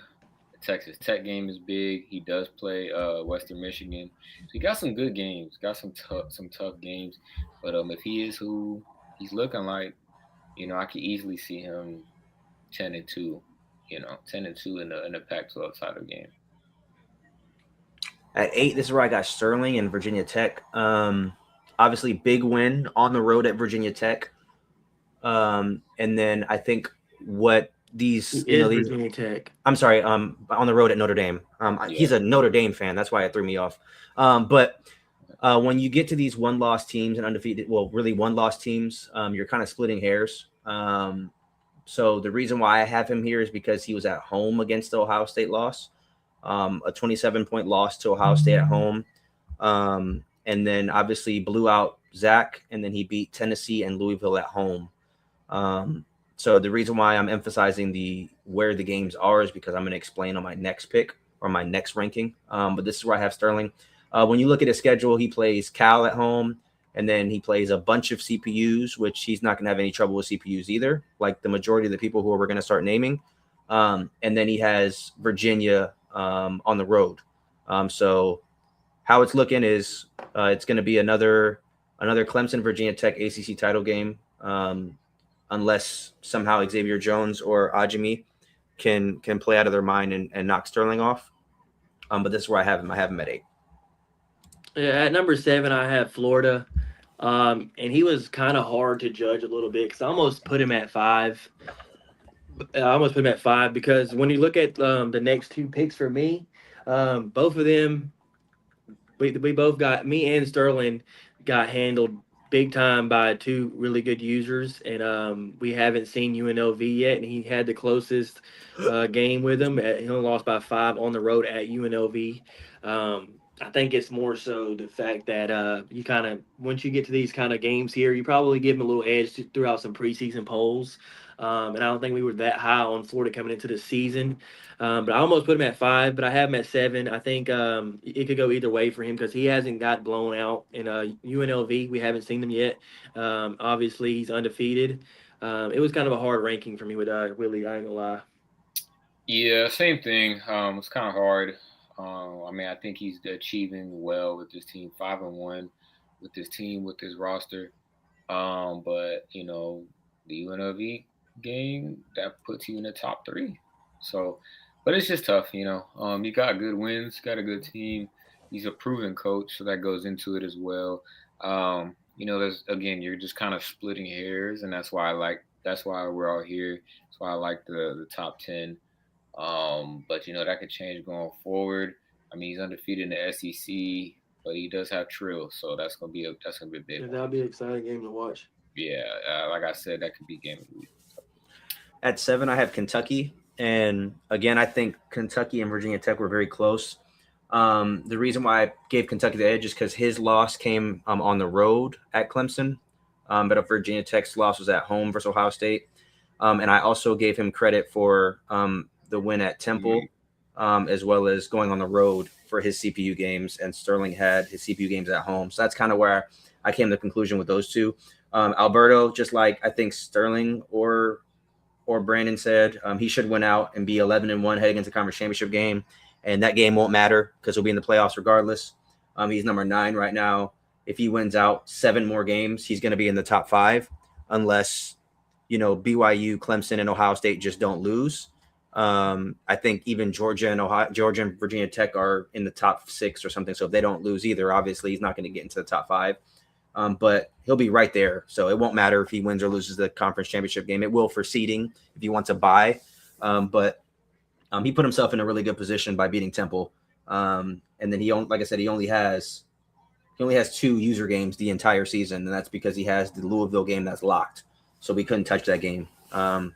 So kind of a tricky situation with him. Got the benefit of the scheduling, but he went 1-1 with his user games, and he beat a really tough user in Justin by 35 damn near. So shout out to Alberto.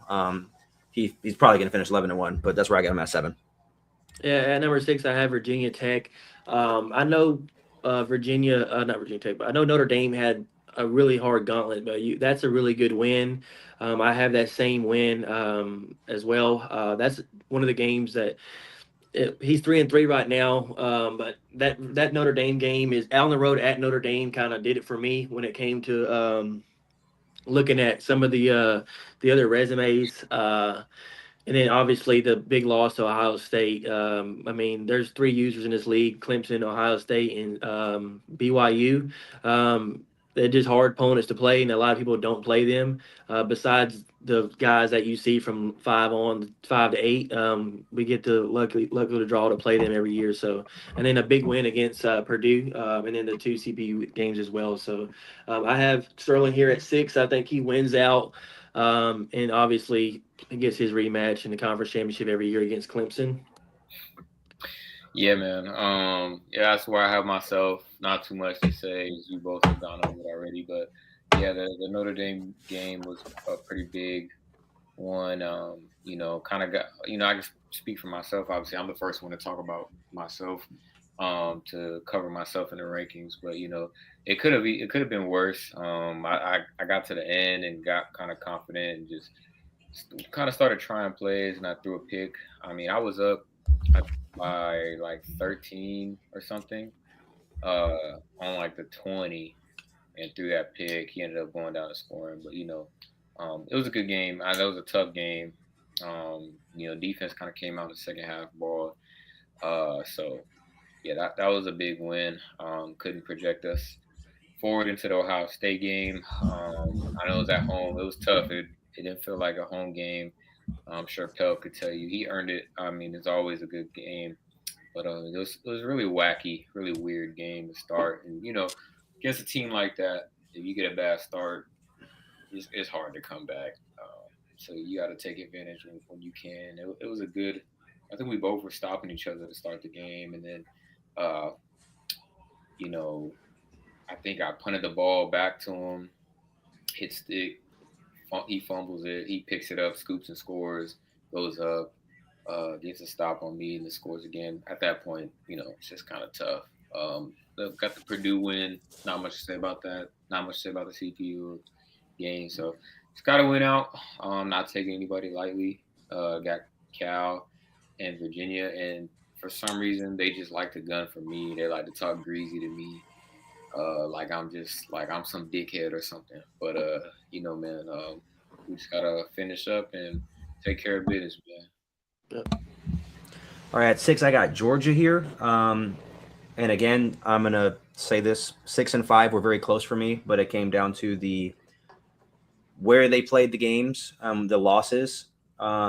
So obviously, big win by 25 against Notre Dame, and then the 35-point loss to Clemson. And then you beat Texas on the road by 50, and then you beat Texas Tech by more than 6. It was a force win. And then obviously, Brandon's not going to have any issues with the CPU. Like I said, with the majority of us that are up here now, you're not going to see any issues with the CPU. But I got him at 6 here. He'll win out. No more user games. So like I said, I expect it to be Kentucky and Georgia in the conference championship game, which will put Southern Miss if he wins out as well, which will put him as a at-large bid for the playoffs. But yeah, I mean, I don't think there'll be any issues. It was a neutral site game against Clemson. So like I said, I'll explain that on my next pick. Yeah, at number 5, I got myself. I'm not gonna speak too much on it. I don't like talking about myself, but I think when it came down to the rankings, like I said, I had an argument for Willie at 5, and you obviously have him at 5, so I'm not mad at that at all. I was debating that for the longest.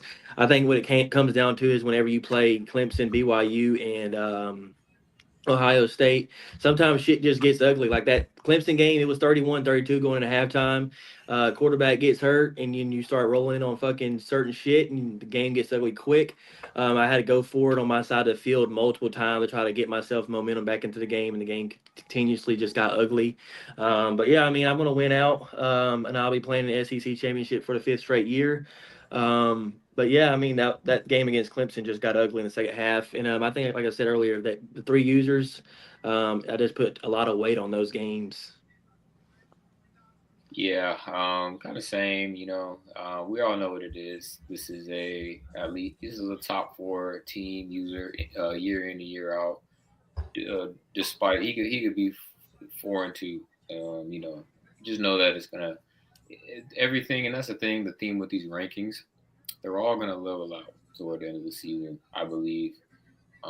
What we have known to be, the status quo just continues to be seen. So, Brandon will win out. We'll go to the SEC championship. Hopefully, it's a good game. He'll be in the playoffs. But yeah, it's tough with the Clemson, even with that big Clemson loss. It was a good game. I do remember that. But like he said, it could just turn quick with these teams, and it could have gone the other way. It's hard. This is a good Georgia team as well. So just the way the cookie crumbled. But yeah, I got Brandon at 5. All right, I got Willie at 5. And like I said, it was for the location of games. He lost on the road by 5 to UNLV. And I do want to say the other aspect I have into this was the win that he got was against North Texas. His best win was North Texas, and North Texas on my rankings is 9. And then Georgia's best win was Notre Dame at 16. So when I put Florida above Georgia, it was because I felt like Florida had a. I mean, fuck Texas Tech, fuck Mike Jones, huh? Well, Texas My Tech. best win is Oh, Mike 13. Jones. I'm Bro. sorry. I'm sorry. 13. 13. I have him at 13. Well, your Shout out to rankings are Mike different. Jones. You are a great win, brother. So 13.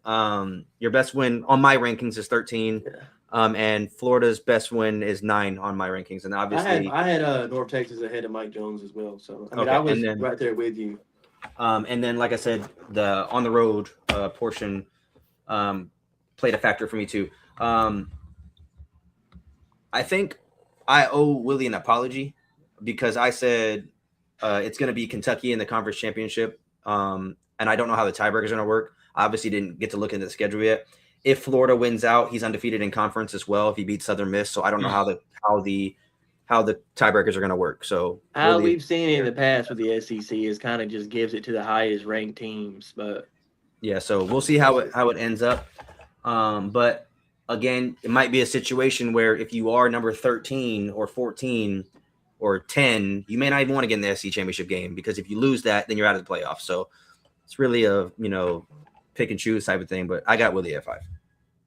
yeah, at number 4 I have Ohio State. Very dominant. This Pelf has been one of the dominant users this entire cycle. And that it only knock to him this season is the fact that he lost to Savage at home. You kind of have to get that game. Obviously, he played Savage. We haven't seen him yet. But yeah, I mean, we're going to be obviously talking about Pelvin, probably the national championship again. There's not much saving the next 4 users, really. They're very much dominant. But yeah, I have Ohio State here at 4. I also have Ohio State here at 4. Feels weird to have him here at 4. Obviously, it's just that one loss at home. He'll bounce back. He'll be fine. He'll at least be in the semifinal. Just based on how the cookie crumbles when it comes to the bracket. But I don't see anybody beating him in the Big Ten title game. No offense to whoever goes. I mean, he's got that game against Christian. I don't know. I just see him doing it. He's done it. This is a great team. This is the one probably true 99 team. I mean, obviously like Georgia, Clemson, you guys as well, but this is a true 99 team with a 99 user. So, yeah, man, it's weird to have him at 4, but we're just going off of just literally the first part of the season. So it'll even out. So I will say the 3 and 4 for me is probably like the most flawed in my opinion. Because I it was really just personal preference. I don't really have a true explanation on why I have 4-3. I chose UNLV at 4. Um, he has a really good resume. He beat Florida, who I have at 5. He beat Minnesota, who I have at 11 or 12, and then he beat Temple, who I have at 22. I believe I have him there. I have him at 18. So he has 3 top 20 user wins, and he has the CPU win by 40. Um, so I mean, I could go back and forth. I could switch and flip, but I mean, at the end of the day, I put him at 4. And I'll obviously talk about my 3, but UNLV is having a really good season. Next week, he hosts BYU in an undefeated showdown, a top 4 showdown. That is a big ass game, bro. That is a big game. I think if Fred is able to win that game, I'm gonna go out on a limb and say that will be his biggest win in BYL history, and not because it's a regular season game, obviously, but if he wins that game, not only does he beat Savage, who is we haven't talked about yet, but he's going to be a top 2 or 3 on the list. He beats somebody who has 3 national championships, and he effectively kicks him out of the Big 12 title game. Effectively, that's what it would do because Franco's not going to lose again. I don't believe he'll lose to the CPU. And then he would obviously Fred would have to win out, but I would have him as a favorite in the rest of his games. So we would see a Savage-less conference championship game in the Big 12, which is hard to see when you're talking about a conference that only has 5 to 6 users and the majority of them played, the CPUs. So I think this is a very big game for Fred. But on the flip side, it's kind of it's a win-win for him because if he beats him, it looks really good on his overall resume. But if he loses to him, it doesn't really matter because he's not going to fall out of the top 12. If he wins out, he's guaranteed a playoff spot and he doesn't have to play in the Big 12 title game. So Fred's in a really good spot, starting off the season as hot as he has, beating Florida, Minnesota, and Temple. Because we just talked about Minnesota possibly being 7-1, at least I did. And then Florida being 11-1 or whatever we said when I talked about Florida a second ago. So he's going to have 2 really good wins heading into the latter of the season. So, I mean, I'd be shocked if he wasn't in the playoffs for one. But if he's able to beat, like I said, if he's able to beat Savage, and that'll be a big time win, a very big time win. It's not a national championship, obviously, but it has that kind of implications, in my opinion. Yeah, I agree. At number 3, I have UNLV. I think that Florida win. Obviously, I was high on Florida. I almost put him at 5 myself. That's a really good win. Temple's not having the best season, but that is a really good win. And obviously, Minnesota is playing really good this season. That's his only loss is to UNLV right now. UNLV is playing really good ball. And if, like you said, if he can somehow beat Savage. That really gives him a lot of momentum to go and finish the season out undefeated. Um, I mean, I won't speak for like we've beat good users, but once it comes from like the people outside of the top 3, we haven't consistently beat the top 3 guys, and that's kind of what we've been searching for throughout this entire cycle this year. So I mean, if one step closer to being the top guy is to beat one of the top guys. So if he can somehow get a win at home versus BYU, it'll be the college game day. It'll be a really good game. A lot of people will tune into that one. If he can somehow win that game against BYU, it really kind of like gets him going for some momentum to get into these like later stretch. Not going to lose to a CPU and then make a lot of noise in the playoffs. Yeah, man. I got Fred here at 3, man. Impressive season, impressive user. It's good to see him. I mean, I don't want to say like put it all together as if he hasn't before, but like, this early in the season. Obviously that BYU game is going to be pivotal. I'm really just excited to see where it goes, man. It doesn't seem like he's gonna be leaving UNLV either. Um, I thought his team would be actually a little bit better, but I mean these boys are nice though. These boys are nice. Good user. Just taking care of business. So that game, like Brandon said, I don't want to harp on it too much, but it's going to be pivotal. I'm actually really excited. That is a good. I'm glad we did this because I'm able to see a lot of the matchups that we have going forward. And there's gonna be some good ones. There's gonna be some really good ones. I'm looking forward to that one. But that could be what y'all like to say, legacy game. that could be a real big legacy game for sure. Yeah, I agree. At 3, I have Ohio State. Kind of look while you guys were talking, kind of looking back. I'm glad I ranked it the way I did. I know Ohio State has a loss at home, but he has a win on the road by damn near 30 against Virginia Tech. Obviously, he has a win on the road at North Texas by 52. And then obviously he beat Iowa State by 60 and he beat Purdue by 60. So he had the lone hiccup against, Savage, who's a top 3, has a top 3 resume as far as win percentage wise. In BYL, he lost by 8 at home, but then he reeled off 4 blowouts, and he got right back on the schedule. So I have him at 3. So I think, like I said, 3 and 4 is interchangeable. Obviously, I think UNLV has some really good wins, but I'm glad I put it the way I'm I not mad did. at that either. I mean, I looked at that game for a while. I kind of favored the undefeated team right now because everybody's hot in that area. He bounced back hot, and obviously, like I said earlier, the top 3 users, man, they're most dominant users in the league. And when you lose to one of them, people don't. Oh, like last year, Willie lost to Mondo. Like people would go in there and yap. If you lose to one of the top 3 users, you don't. It's just another day. And they played each other and he lost. So I mean, people just move on. Yeah. So I got him here at 3. Yeah. At number 2, I have Clemson. Um, and he had a really good win against me. Obviously, he blew me out in the second half. I didn't score a single point. 32 points unanswered. I think he had in the second half to win by 30 some points. And then he plays Kentucky at home. 30-point win there. The difference between 1 and 2 is that the other 2 users have been a lot more dominant than I have. And then if you can go on the road and steal a game at Ohio State, that's a really good win. And that's kind of what did it for me. Even though I think Steven kind of has a little bit more tougher wins than Savage does, I think that win kind of solidifies over everything else. Yeah, same right here. I got Steven. I just think, undefeated. I kind of wanted to factor a little bit in, putting him at 1, because that was a very real possibility. Coming off a national championship, having such a big win against Georgia, playing Kentucky. So like two solid users to start the season. I mean, we all did, but he won them. So, it was just tough with that and the BYU, but I just think, I don't know, for some reason, I just get that BYU against Ohio State.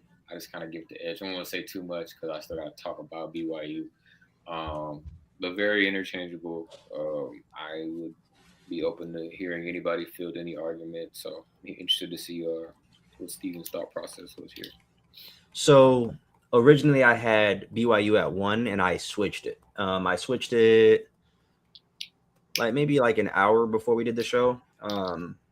Really, I tried to kind of take myself out of the equation, and at first I didn't do that, and I think that's why I never put myself at 1 when we do these shows, unless I'm the only undefeated team or something like that, where it's kind of clear cut. But this was the first time where I feel like it was pretty close, and so the reason why I switched it, I think our opponents are pretty similar in toughness rating, if you want to say. I think the Ohio State and then the Georgia is similar. If people want to say Ohio State's a tougher opponent, that's fine. I think they're similar. I played them both multiple times, so I'm going to say I think they're similar. I think Southern Miss and Kentucky are similar right now. Kentucky has a 99 overall team. Southern Miss has a 92 overall team, so I would say they're similar right now. So that's kind of where I looked at it. And then when I looked at those two matchups, when I looked at his best wins and my best wins, I think his best wins were by 8 and by 7, and mine were by 30 and by 21. So that's kind of how I factored it in. Obviously, he went on the road and won by 8, and then my game was a neutral site at home. So obviously you can say that's hearsay or however you want to put it, but if you want to look at the home games are a big discrepancy as well. So that's why I had BYU at 2, but they're very interchangeable. Like Sterling said, I had BYU at 1 prior to doing this. So I switched it last minute, like I said, because of the point differential. I think the point differential is massive. And another reason why I switched it was because that fucking Virginia game. I don't think he should have won the game personally. I don't think in any world down 21 in the fourth quarter, your opponent should be throwing streaks. So I think he was gifted that game, and he may not want to say, that's the case. That And again, motherfucking whoever out there in Vegas has called now out. listen, exactly. Like it's no like disrespect to Savage. Obviously, he has 3 national championships. Like I'm not he shouldn't even trying have to been in that disrespect him. situation. I agree. But if you were to create a poll in the league and said Virginia's up 21 with 5 minutes left, should he lose the game? No one's going to say he should lose the game. So that's why I've never been down 21 in this fucking league in this season. So in this season, whatever you want to say. So that's why I also did that. I'm not mad at you. I have BYU at 1. I think, and it comes down to the fact that this cycle, it's kind of clear cut who the top 3 most dominant users has been. And going on the road at Ohio State is a tough task. Southern Miss, obviously, is another hard task to beat. We've seen him make it to the national championship last year. And then obviously I could have punished him for the Virginia game. I almost punished him for the Virginia game. But good users find ways to win, even though he really didn't find a way to win. It was kind of handed to him. But I mean, that win against Ohio State kind of just did it for me. That's a hard place to play. We all played there. That's a really hard place to play. I mean, I couldn't make a hot route the entire time, and I see motherfuckers get active at my home field.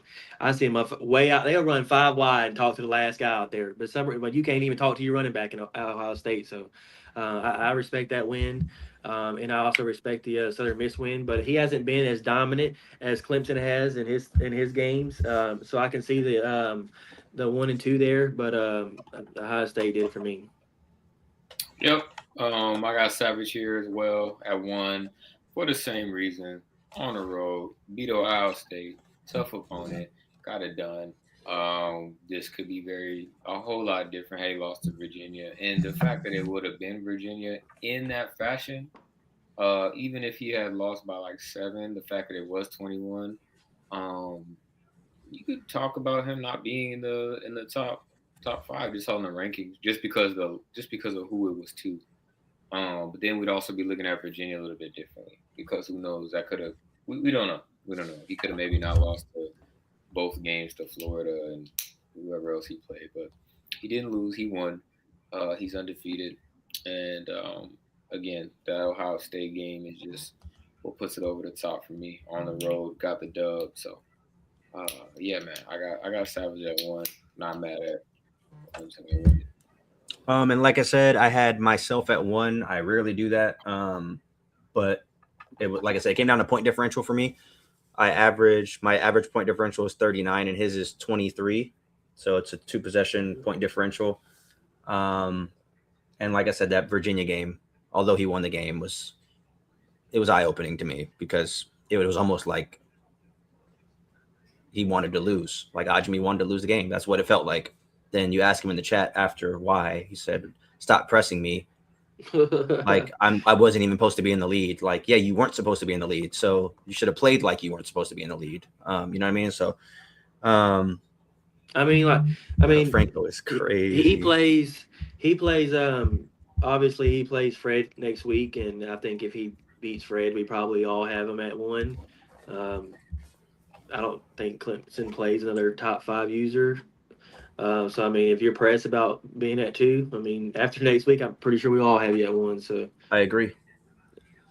you want to give him a few minutes to come? How many people got in here? I just tagged. There's 14 people in here. Okay. Hold on. I'll let Sterling do the talking, but I'll kind of give it like an introduction to like. Hold on. Give it a second. Give it a second.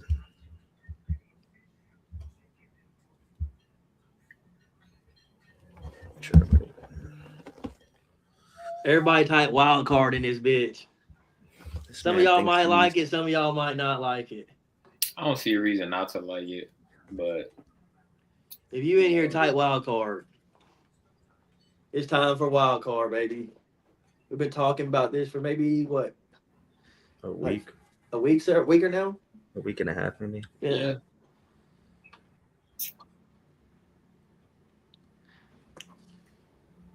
He said Wildcat. Y'all niggas don't listen, man.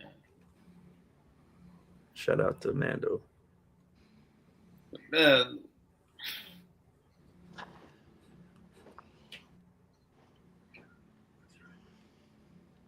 Willie a hoe. Now, because Willie did that, we got to wait 5 more minutes. This man Rice is clueless. Until Willie types wild card, we ain't saying another word.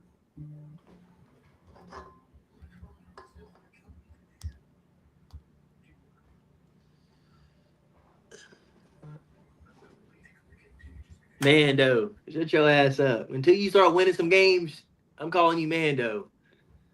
Last year, at the rankings last year, I was like, man, Mondo ass doing this. He like, I got him in top 15, yada yada yada. Like, and then he comes out and just starts shitting the bed. All right, 15 people in here, bro. I mean, Yeah, let's get it. Let's go. So what we're going to be doing moving forward with the survivor pool, we're going to kind of give it a little spin. I'll let Sterling do a lot of the talking. It was kind of his idea, and he brought it to our attention. But yeah, it's something to do with the survivor pool, and we think it's going to be like really good for the league moving forward. And I think it's a great idea. Let Sterling take over here. Yeah, first of all, appreciate y'all being in here. Hopefully y'all benefit and getting advantage over the folks that decided they don't want to be in here or can't be in here. But yeah, before, make sure y'all pay attention to what's being said, bro. And if you don't understand what's being said, you can rewind, bro. And you can ask questions. Like somebody said, I would have done it, but I didn't know. Ask the question. Everybody will answer it for you. Yeah, that's crazy. You grown man, by the way. So make sure y'all listen. But anywho, wild card. You probably seen the logo. Just something that we cooked up. Want to spice it up a little bit. So it does pertain to the survivor pool. We've had, I don't have the statistics, but maybe like 2 or 3 people win the survivor pool. We have a repeat winner this cycle, I believe. Was it Zach? I don't know. I could be wrong. But anywho, I know how it is. Sometimes some weeks can be mundane. I know there's a week where everybody was going to pick Ohio State because there was like 5 games and he was the only clear winner. So to spice it up a little bit, we are introducing a wild card. So what we as commissioners are going to do. Hold on. Can we stop for a second, bro? This motherfucker think he KK, bro. Like, because I got a little. Bro, he sound like a YouTuber, bro. He killing me, bro. Wild card. Go ahead, bro. I respect it, though, bro. Okay. Let's go. Come on, bro. I respect. No, I respect it, bro. Keep going. All right, keep going. I'm really just being myself. I'm just happy, bro. Keep going. Okay. But anywho, yeah. So wild card. Probably wonder what it is. So basically, the commissioners, we're going to come together. We're going to vote for a game every week. Sometimes it'll be a game. You got Georgia versus Western Michigan. Everybody's picking Georgia. We're going to give you opportunity to earn more points. So what we're going to do is pick a game, say a very evenly matched game, say on the same coin, just for the sake of like a hiring matchup. You got BYU and Clemson. That's a toss-up. Everybody's going to stay away from that game. But what we're going to do is you can choose that game along with your regular survival pool game. So that would be your pick for that week. That would be your pick, but you can also, again, you're still going to have, from my understanding, you're still going to pick both. No. That makes sense. Yeah, you just pick one. Yeah, you just pick one. So if you decide to pick the wild card game, you and your team wins. Say you pick Clemson that week, straight up, he wins. You get a +1 physical at the end of the season. So get added to your bonus. On top of any award that you get for winning the survivor pool. So we'll probably do about 5, 6 wild cards throughout the season, just depending on how it goes. Probably later in the season toward the middle of the season or on a week that's a little more dry. So you'll have an opportunity to stack them up. So if you win survivor pool, that and you get like 2 wild cards, but that's 5 right there. So there's a risk to it because obviously they're not layups. Everybody's gonna pick a layup. What you gonna say, Brandon? Somebody said something in the chat. Pac-12, it's like the SEC in real life. It just means more. Pac-12 to BYL means more. We will never get rid of it. Exactly, and that's kind of why we wanted to do it. A league that is just you got to get out the mud here, bro. Right. So, like, say we got a game with, I don't know, Give me some like lower. Give me like FIU and Western Michigan. I got you. Do you have the picture, Steven? Of what? The one I sent you earlier. On my phone? You texted to me? Yeah, I told you to put on the live. Oh, I never put it on here, but I will add it on here right now. Yeah, Give I'll me. let you keep explaining. We But have our anyway, very first matchup for the we're going to implement it next week. We have our first matchup, um, and it'll be exciting. If you some people got eliminated already, but I mean, if you're still here and you want to try it, you might be going home. You might not be going home, but it's going to be an exciting game. And it's I might pick against it. I don't know, but hopefully it'll see the given that people plus one, it'll help people kind of want to like, oh, I can get an extra plus one physical. I mean, I think more people will do it. So while he's operating, I'll let you get back to what you were yeah. saying, Sterling. I appreciate the questions in the chat. If y'all have any questions, ask them now. I mean, not saying like or hold your peace forever, but ask them now. That's what we're here You for. can once you're if you pick a wild card game and that causes you to get eliminated, you are eliminated from the survivor pool. Yes, that's why it's high risk, high reward. Because it wouldn't make sense to just, oh, I could just pick this game, and then if it falls through, like I could just pick another game. Like So no, what we are going also to answer another question, no. um, let's say you pick let's say it's Clemson BYU, you pick Clemson and Clemson wins, you get plus one automatically. And then if you win the survival pool, you'll get plus four. If you lose the survival pool, you'll get plus one. Next season, we might change it up a little bit, but we're going to see how it kind of finishes out the way Yeah, the survival pool works. So if the very first week and you win it, you're going to get a plus one at the end of the season. And we'll probably alter a little bit, but this is kind of like a trial run to kind of end the season out. And as he's working on it, you'll see It's almost done. as well. It's just loading at this point. There we go. Yeah, so our very first wild card game, a lot of y'all wouldn't pick this game. heck no. It's going to be a game that if you pick Western, we've seen Western Michigan beat Weeks already. We've seen German beat Weeks already. Hold on, hold on. Go keep talking, but go ahead, Leo. But keep talking Yeah, until we've he's seen Weeks already lose to German, and we've seen German lose to Weeks. This is a game that everybody would stay away from, and this kind of format kind of gives people an opportunity to get risky. It's wild card for a reason. You either gonna make it or you ain't gonna make it. So this is gonna be next week when we post our survivor pool.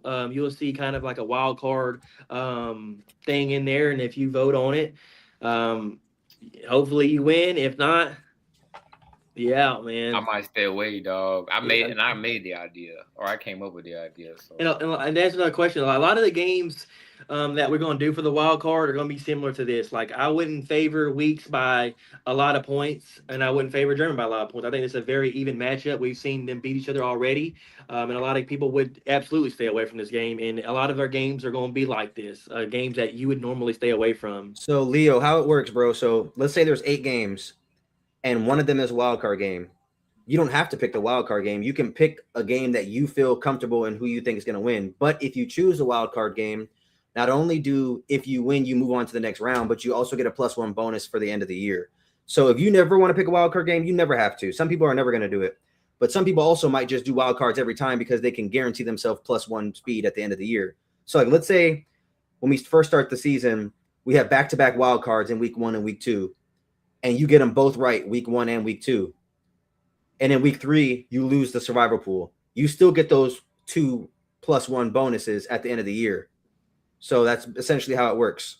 yeah, So we're gonna kind of structure everything. That's essentially how it It's works. definitely gambling. And I mean, we'll obviously go through our phases. This is something new. We might change it up later on, but yeah. yeah. But that's about all. I mean, unless there's any other questions, I mean, you guys know where to hit us up. I appreciate y'all for being in here. Successful live. I hope everybody's a little motivated. Win some games, man. Go in there and ball, man. Talk to your team. Get right, man. We going into the second half of the season. I'm excited to see some of these matchups, man. I didn't realize how big some of them were. Um, Dane, it won't Dane, be an every week thing. It depends on what matchups make sense. Um, and the survivor pool is +3 at the end of the season or +4, one or two. I forget. You can go back and look, It's but +3, but I +3. mean, it's going to depending on change. how the So wild card kind of like progresses, like the more we use the wild card and see how it plays out, we might see that the reward change. Because at the end of the day, we want people to play wild card because I think it was 3 weeks in a row we seen everybody vote for fucking Virginia Tech, and then the next week everybody voted for Clemson. Like we want to be able Yeah. to see people kind of like take the risk and vote for matchups they wouldn't normally vote for, and the only way you can really get people to do that is if you spice things up, and that's what we did here. We kind of want to get rid of that. Taking fucking one user the entire week. Right. And yeah, at the so same time, like if it's like a week like that where everybody picks Clemson or Georgia, you win and you pick the wild card, you get that +1 and you get to save that team for later on because you know you're gonna need those top 5, top 6 layup wins hopefully later in the season. You use them all, and that now your survival pool game regular ones are looking like wild card games. If you run out of the top user, so risk reward. Hope y'all like it though. I got a um, question for the two commissioners when it comes to wild card because they're gonna ask this question because the Pac-12 creates a lot of these wild cards. It's just how it goes. Yeah, There's not enough users. Um, and let's say like a week's plays German 1 week and then the next week the German plays fucking Shane. Like I those are already know where games where this is people going. would Let's hear it. avoid. Like, are they gonna be whatever you pick as the wild card? If it's German multiple weeks, like do they still get to pick on the German, or do they have to like completely like just stay out of the wild card? That's actually really good. mm-hmm. I would vote for if it's a wild card, you can double up on people. Yeah, Yeah, I I would right. vote agree. that. Because they're That's not gonna be a gonna take question away that your comes up later on opportunity. because I was looking at the schedule already. We're gonna But see so when we German do it weeks a though, lot. when we do it, if you choose a wild card, you need to put like week 4 Clemson wild card, so we know that was a wild card pick. So that way it can't just be like, oh, week 3 Clemson, and then we're like, oh, you're eliminated because you voted for Clemson twice, but it was really both wild Yeah, cards. and then whenever, like I was saying, whenever we post the survivor pool shit, like how we have the matchups, whatever matchup is the wild card that week, it'll say wild card, and it'll Yeah, it'll probably be have it bolded next to it. out, Yeah. and it'll be like you won't be able to miss who the wild card is, because like I said, we want a lot of people to be able to start doing this to kind of, spice things up, and the first person that gets eliminated from the wild card, we're gonna hear a lot about. So again, if it's a wild card pick, you can pick that person as every time. If it's a wild card game every time, which it won't be, but that's the one time you'll be able to continuously pick one person. So if BYU gets 2 wild card games in one season and you feel like he's going to win both games, you can pick him both times. And that he basically decides your fate on if you're going to get +2 speed or if you're going to get kicked out the pool. So yeah. Oh, another thing. You cannot bet on yourself in a wild card game. You shouldn't be allowed to do that, bro. You should Yeah, not be on allowed to do that. yourself or against yourself. You shouldn't be allowed to do that. So if you are in the wild card game, you are not allowed to benefit from the plus whatever. And also, that doesn't mean if you win, you get the +1 physical. No, that's not how it works. Yeah, If you're in the game, you just have you get nothing from it. If you're in the game, there's nothing you get from winning the game if you're the wild card team. So that man said bullshit. I mean, yeah. I've seen some motherfuckers. You better be careful, man. There's some people that says, "Oh, I'm already eliminated from the wild card pick." They'll sell the game. I ain't gonna give nobody no hands, but they do shit like that. So Now I will say, certain people I'm staying away from. If you ain't got shit to lose, you ain't gonna now follow wait. me to So lose. now, if hypothetically, let's say I want to pick myself for the wild card game, I can, but I'm not going to get the bonus. Yeah. So you're just not going to get the bonus like, for it. Exactly. You're not going to do that, but you can. So I'm not saying like, let's say it's the end of the year, it's week 14, and there's only 3 games, and you have to pick on yourself. You can't be like, nope, you can't pick on yourself because it's a wild game. No, you can. You just won't get the points for it. So you can't just because if that's the case, Savage will just pick on himself twice. I know I would. If it came down to it, if I really needed to, then I would just pick myself twice. And if I lose, I lose. I'll gamble on myself. But I just don't want that to be the thing. Yeah. You can't keep picking yourself or pick yourself to get points. That's dumb. So told Brandon before we went on live, I didn't want it to be 2 hours, and it ended up being 2 hours. So pretty good show. Yeah, so next time it won't be 2 hours. We ain't doing the way we did it today. We're gonna post a damn graphic, or we're gonna put one rankings, bro. Because this is ridiculous, bro. All right, well, we'll catch y'all later, bro. I got salmon out there waiting for me, bro. I'm finna go stupid, bro. Peace out. All right. Peace.